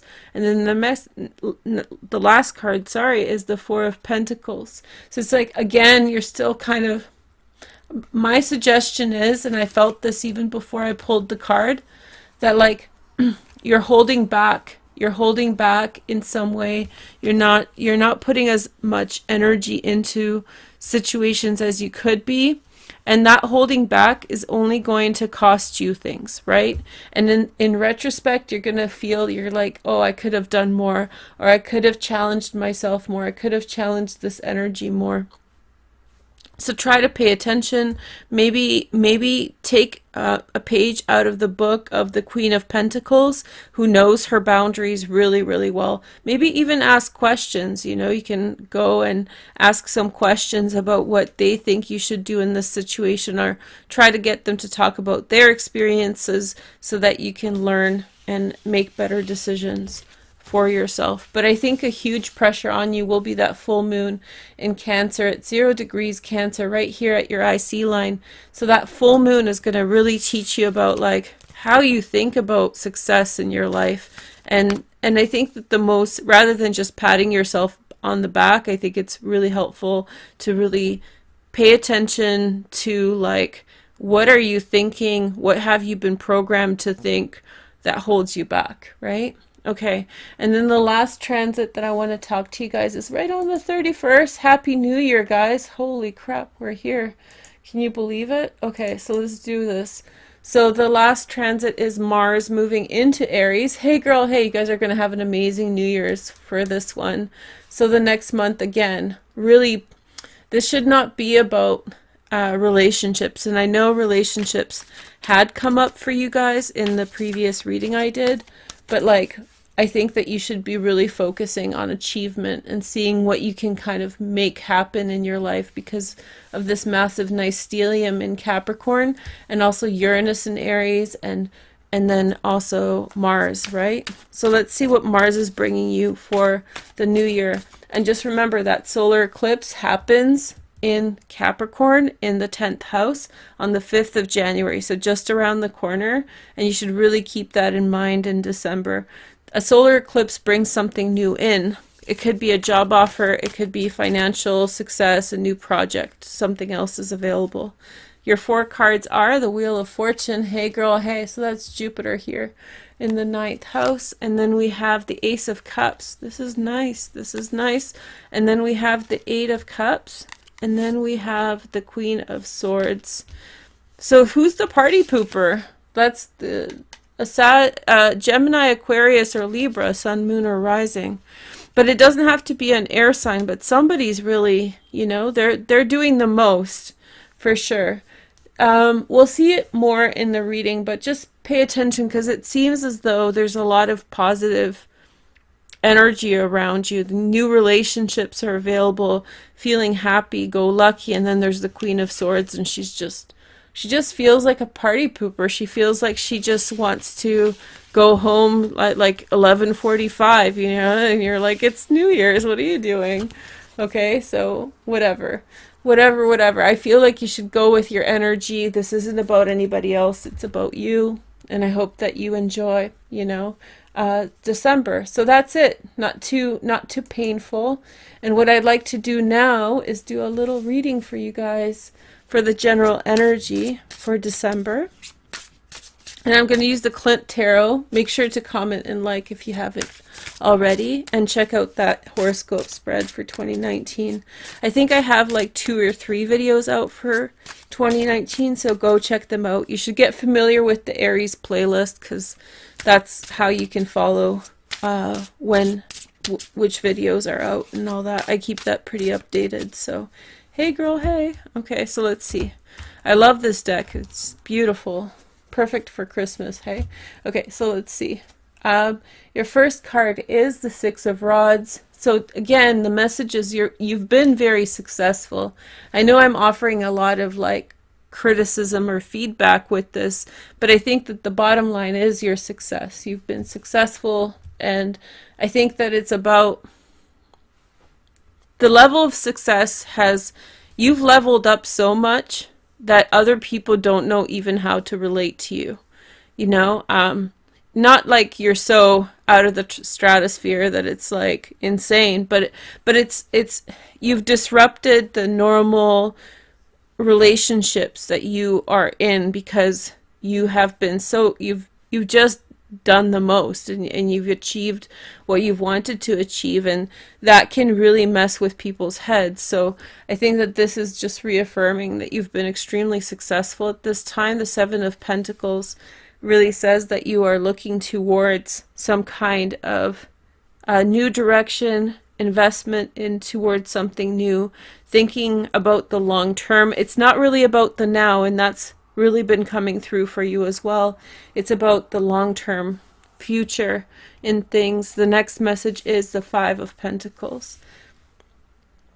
See, you've been successful, but you still need people, and that's the predicament, right? So you've been successful, but you still, it's not like you don't need them in your life anymore. And it's kind of tough when you do whatever you have done and you turn around and they can't be happy for you, or you can't trust them in the same way.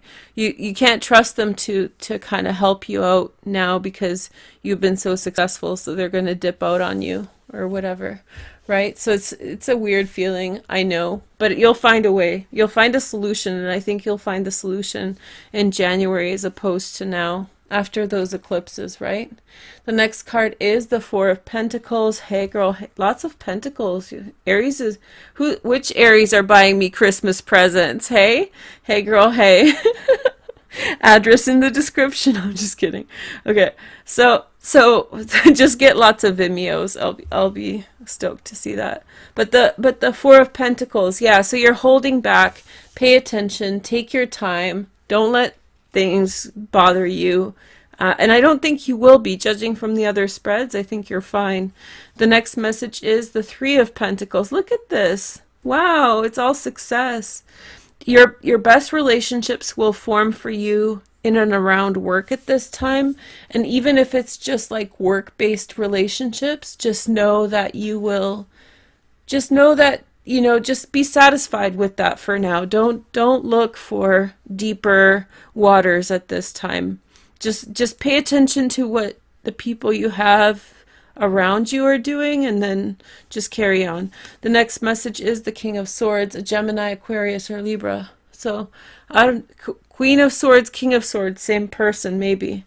But this could also be you, you know, having won your victory. You're kind of hanging out there sword in hand. You've achieved what you've wanted to achieve. You've proved your point.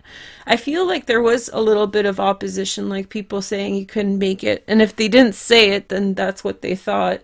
And everybody knew. It wasn't like a secret. So I feel like you're sitting there kind of victorious, but it's kind of like, you know, the polite thing would have been to lose, Aries, but, you know, but you can't be happy and polite all the time. Here is the next message. We have the Knave of Pentacles, a Virgo, Taurus, or Capricorn. A new beginning. You're just waiting for that new beginning to start. Maybe a new job, maybe a new direction. Maybe you're moving. All these things. You just have to wait out the holidays and these eclipses. The next message is the Three of Rods. I feel like if you're really mourning the fact that some people are just not being cool, I feel like somebody's going to make a turnaround, and I think that some of those friends or support network that weren't really there for you, I think they're going to come back around, possibly in January, but maybe already in December you'll start seeing that, especially around work. It'll be the first kind of signs of improvement. The next message is the Knave of Wands, a Sagittarius or Aries. You want to take off right away. You just want to leave. You want to dip. Bad timing. Here is the next message. We have, ooh, look at you, Six of Cups. So everything's going to be okay in the end. I feel like Christmas will come and you'll see them and you'll give them nice presents with all your money. And I feel like that will kind of reconcile relationships. There could be a lot of compassion and like lots of like reminiscing. This is a big card of nostalgia for the past. And I think that like in their hearts of hearts, whoever is causing you, you know, whoever is bothered by whatever that has been going on, I feel like they're going to come around. Like they do want the best for you. It's just they're insecure, you know. On the bottom you have, ooh, look at you. We have the Strength card. That's you, Aries. Remember that the full moon lunar eclipse happens at 0° Leo, which is this card, and that happens on the 20th of January. And that's when maybe you'll take that plunge. So give it, I think this reading is for December, but I think it really actually is the beginning part of a transit of about 60 days between December and January. So just wait out December, wait out their mess, enjoy your money. Don't spend it all on presents because you'll need to spend it on travel or wherever you're going. But Aries, have a happy new year. Thank you guys so much for checking out this video, and I will talk with you soon. Take care. Bye. Hi Aries, thanks for joining me and welcome to your reading for your horoscope spread for 2019. First off, Happy New Year. Hope you guys are doing well. This is going to be a big year for you in terms of career and productivity. You will really make a mark on the world, and I feel like you will be setting a course in a new direction. I did a separate reading for you guys that is more metaphorical, metaphysical, and that is located in your playlist in the description box. This is your annual horoscope spread. I do it every year. Last year we did it on IG. This year we're doing it on YouTube. And here I will lay out the horoscope spread, and we'll take a look at it together in this video. And then I will break down each of the houses and do an individual reading for each of the houses on Vimeo like I did last year. So if you're interested, you can go into the description box and find the link for your Vimeo videos just like last year, and we'll take a look at what's going on for you in each area of your life in 2019.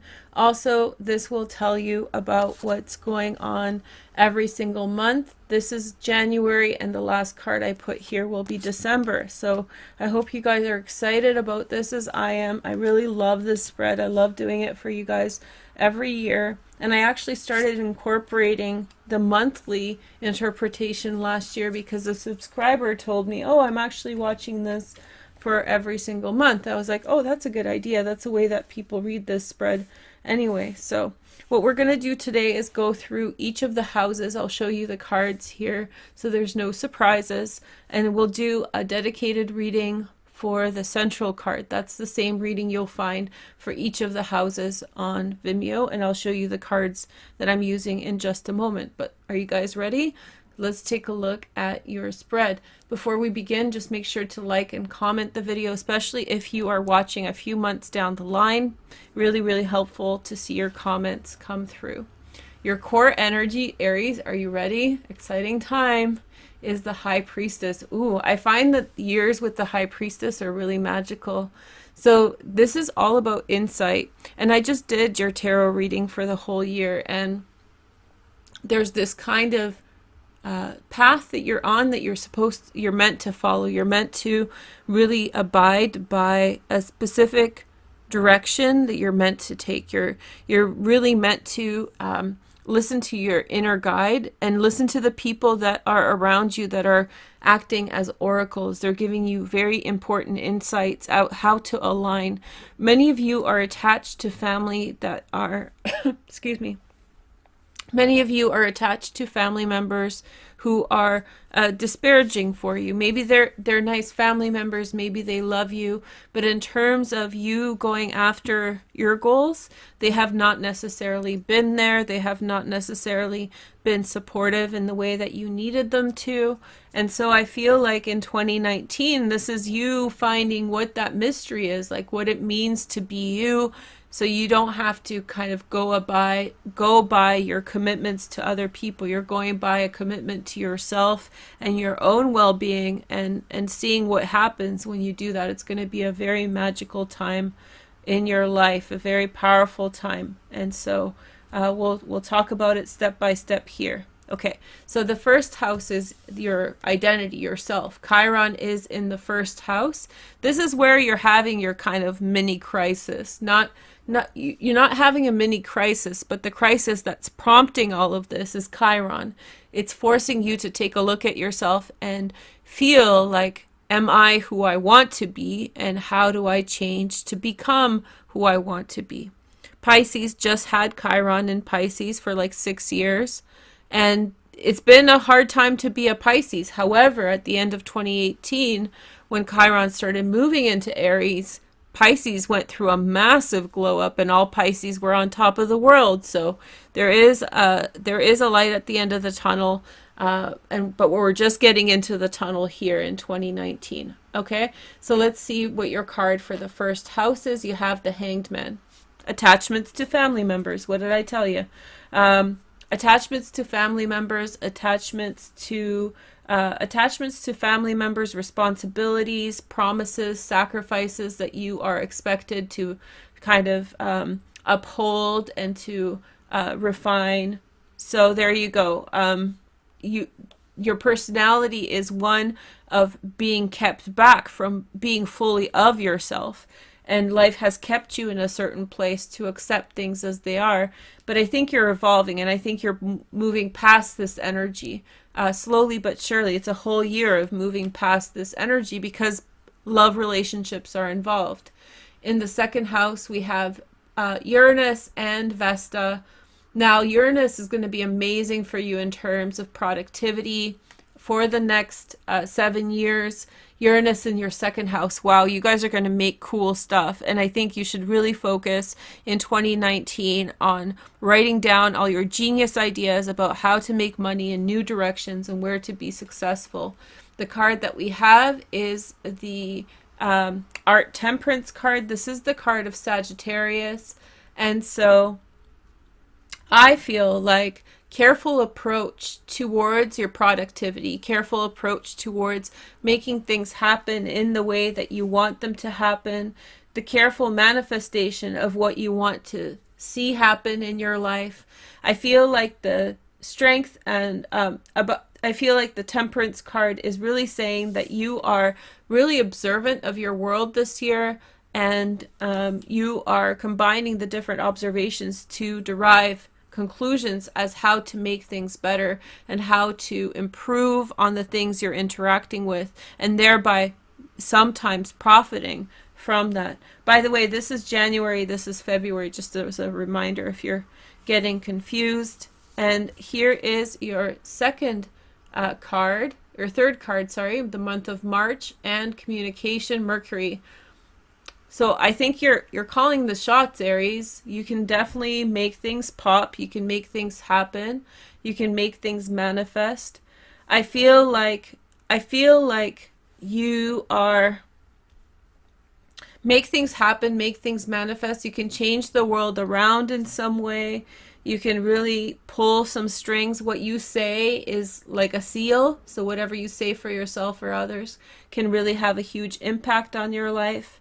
I think that you're being given this power in 2019 to make changes in your life, to implement practical changes in your career, in your public life, and in financial circumstances. And so it's all about you taking that responsibility on and negotiating against people around you who may not be prepared for the energy that you have to bring. So it first comes with an awareness, and then slowly in the early year it starts coming in as a skill. The next message is for the 4th month and for your home and family, you have the Lust card / the Leo card / the Strength card. Very strong attachment to family members, very strong attachment to people who you are in relationships with. It's not going to be easy breaks, but there's also a lot of love here, right? So this isn't, you're not lacking in love, you're not lacking in, care and appreciation. What you're lacking in is an autonomy, which is probably signaling that there is maybe overlapping things. There's even like things like codependency going on, that maybe you're so close with people that there's no autonomy here. So when you say, I'm going to go travel the world, your family members are like, well, when are we going? So it's like, no, I'm going. We're not going anywhere. I'm going. Okay, I'll talk to you soon. So this could be a positive energy for you. The awareness that you're super close with your family, and some of this is happening because you are so close, and those boundaries are blurred. The boundaries of who ends where and what, all of that stuff is a little confused. Here is the next message, and this is for the 5th house. The 5th house is May. This is passion, romance, children, Wheel of Fortune, romantic escapades. Now, I told you guys, you got to temper. I didn't tell you guys in this video. You guys got to temper your passions, because the North Node was in this house last year, and now it's here. And so you have a predisposition to want more romance like last year, more romance, more romantic relationships. And I feel like you can spend quite a bit of energy trying to make that happen, and maybe you will. But the point is that it's these houses, this one, the 10th house, the career, the 2nd house of money, is where things are really alive. And in the 1st house, there's a lot of ability. In your 9th house, there's a lot of energy here for you to take from. And so I feel like whatever happiness, and there's definitely happiness, it's the Wheel of Fortune, is coming into your life in 2019. I feel like you really need to be temperate and careful with not trying to create and recreate things from last year. The North Node is in your 4th house of home and family. And so what this means is that in this year, you are very much more focused on family relationships, family dynamics, home issues, resolving things and pushing forward in a good direction. Okay, the 6th house is June. It's also health and fitness. We have the World card. Okay, so new approaches to routines, you know, new ways of doing things. Keep your eyes open, see what's available. Also, people coming to you from far away who will expose you to various different ways of doing things, various different ways of approaching circumstances and situations. In the 7th house, it's partnership, okay? So we have the Emperor. Ooh, okay. The Emperor is a partnership card. You might be kind of finding someone, or maybe something's evolving, or maybe this is business partnerships on the rise. In terms of transits, this house is ruled by Libra, and so there's not too many transits this year, but this card is very prosperous here, promising a lot for you in 2019. This is also the month of July. So in July we have a couple eclipses, one in Cancer, one in Capricorn. I'll show you guys all that in the astrology video when it's ready. It'll be linked down below. But yeah, fathers now are coming through. Oh, in your tarot reading, that was one of the messages. One of the messages was that you are completing cycles that your father had begun. Powerful message, hey? I'll talk about it more there in that video, but I think that whether you're a man or a woman, you're really completing cycles associated with things that your father had begun. In a positive sense, growing, you know, evolving, all that good stuff. Okay, so now the 8th house. Not too many transits here. House of Scorpio in your chart. This coincides with the month of August, and we have a new beginning, change and transformation. This is promising that something that ended may come back into your life, and that came up in the tarot card reading too. This could be a past relationship. This could be past opportunities that you have left behind, especially opportunities that left you when Venus was in retrograde last year in the Scorpio, so October, and then again in December. So anything that was kind of thrown out through that time frame is also now maybe making its way back in. Any time of the year, specifically maybe August. In August, not too many transits. Jupiter direct in Sagittarius, Uranus retrograde in Taurus. So that's affecting Sagittarius is your 9th house of ideas, long distance travel. Uranus is your 2nd house of money. So maybe a trip is going to become available for you through the later August months, or maybe throughout the year, a big trip, like a world trip. I feel like you're going on journeys. I do feel like you have great opportunities to travel faraway places. The 9th house is travel, so we'll see what we get here. And so this coincides with the month of September. Jupiter is in this house. This is the house of Sagittarius in your chart. The sun, travel, travel, travel, lots of travel. And if you're in university or if you're in school, this is the time to do it. This is the time to kind of put a lot of effort behind your education.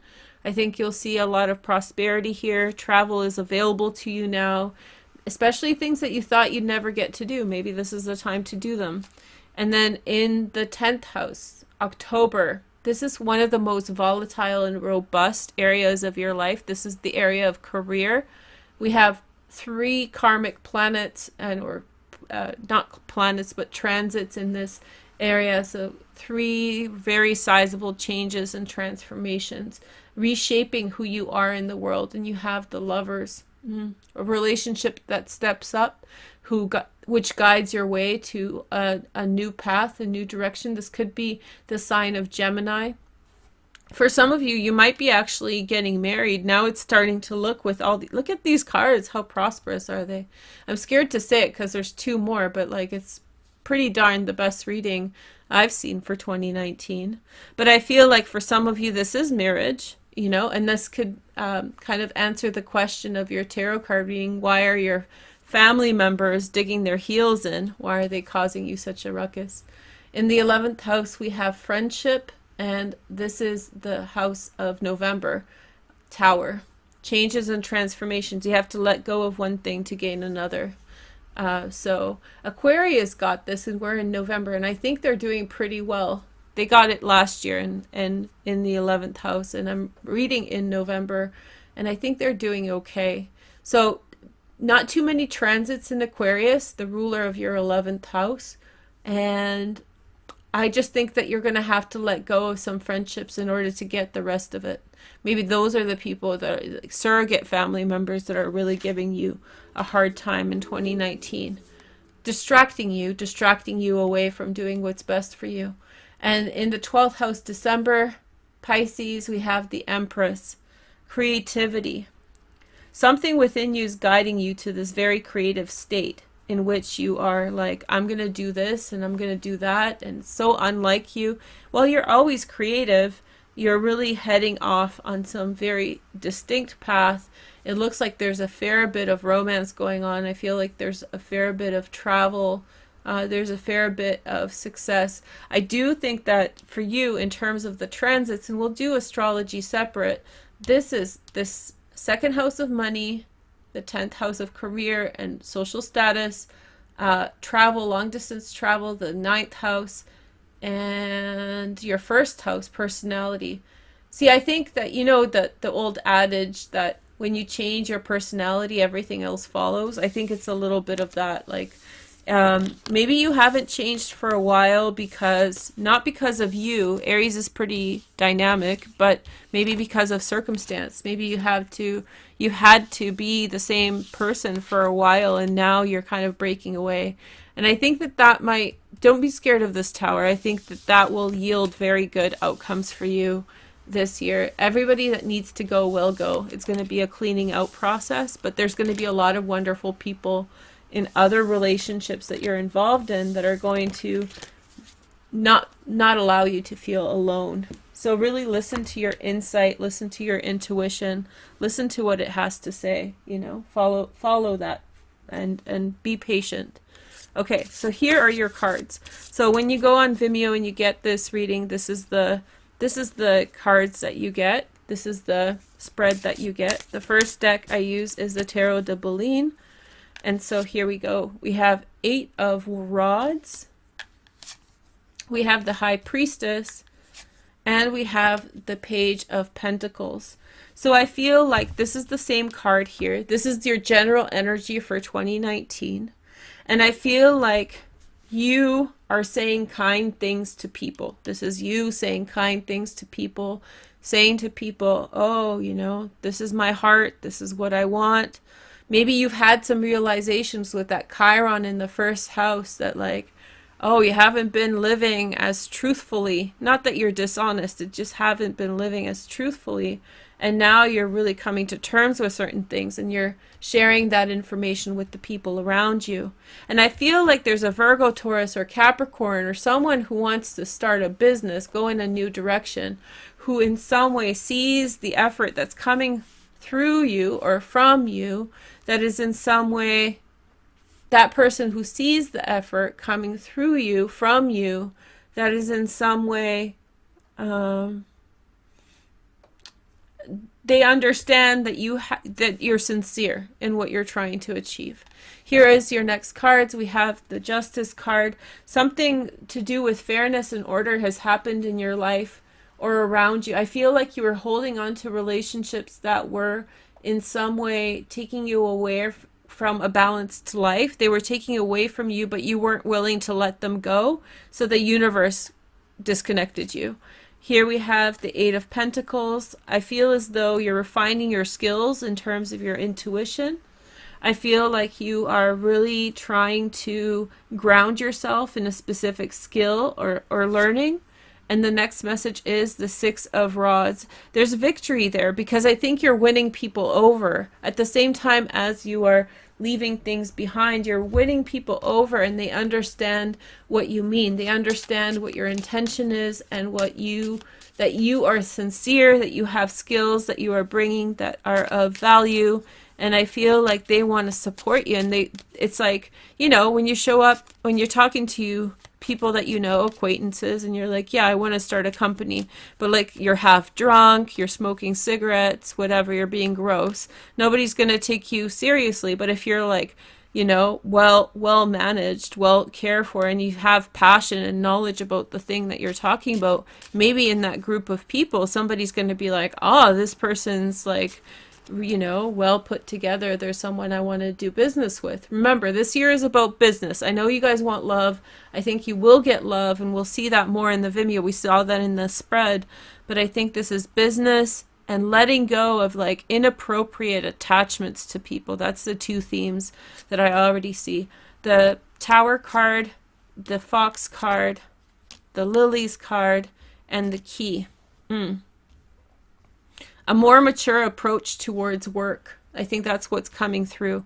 A more mature approach towards work that leads to success. Very, very nice message, Aries. I feel like you should be excited about that. By the way, this is the Dreaming Way Lenormand. Okay? And then I'm going to pick one of these cards, and these are Trust Your Vibes cards. Just a little vibe. We have Fake It Till You Make It. Yay. I just did a lesson on this, or I was just talking about this to someone else, and I was like, oh, this is not something I like. To Gemini, I was like, oh, I don't like this so much. But I think that in this case, I think you're good. You know, fake it till you make it. Speak of the things that you value. Be brave and speak of the things that you like. And you will resonate with the right people who will see within you the qualities and virtues that you're trying to foster. Here we go. I open new doors to life. This is your motto for the year, care of Louise Hay. And we have, I trust that my inner guide is leading me and guiding me in ways that are best for me. My spiritual growth is continuously expanding. Pretty good messages, huh, Aries? Anyway, thank you guys so much for joining me. I hope you guys enjoyed the video. I will talk to you soon. Take care. Bye. Oh, sorry. By the way, if you guys want to watch each of the houses, go in the description and click the link below. You can get them all together as a package like last year. You can get them individually. See you later. Happy New Year. Bye.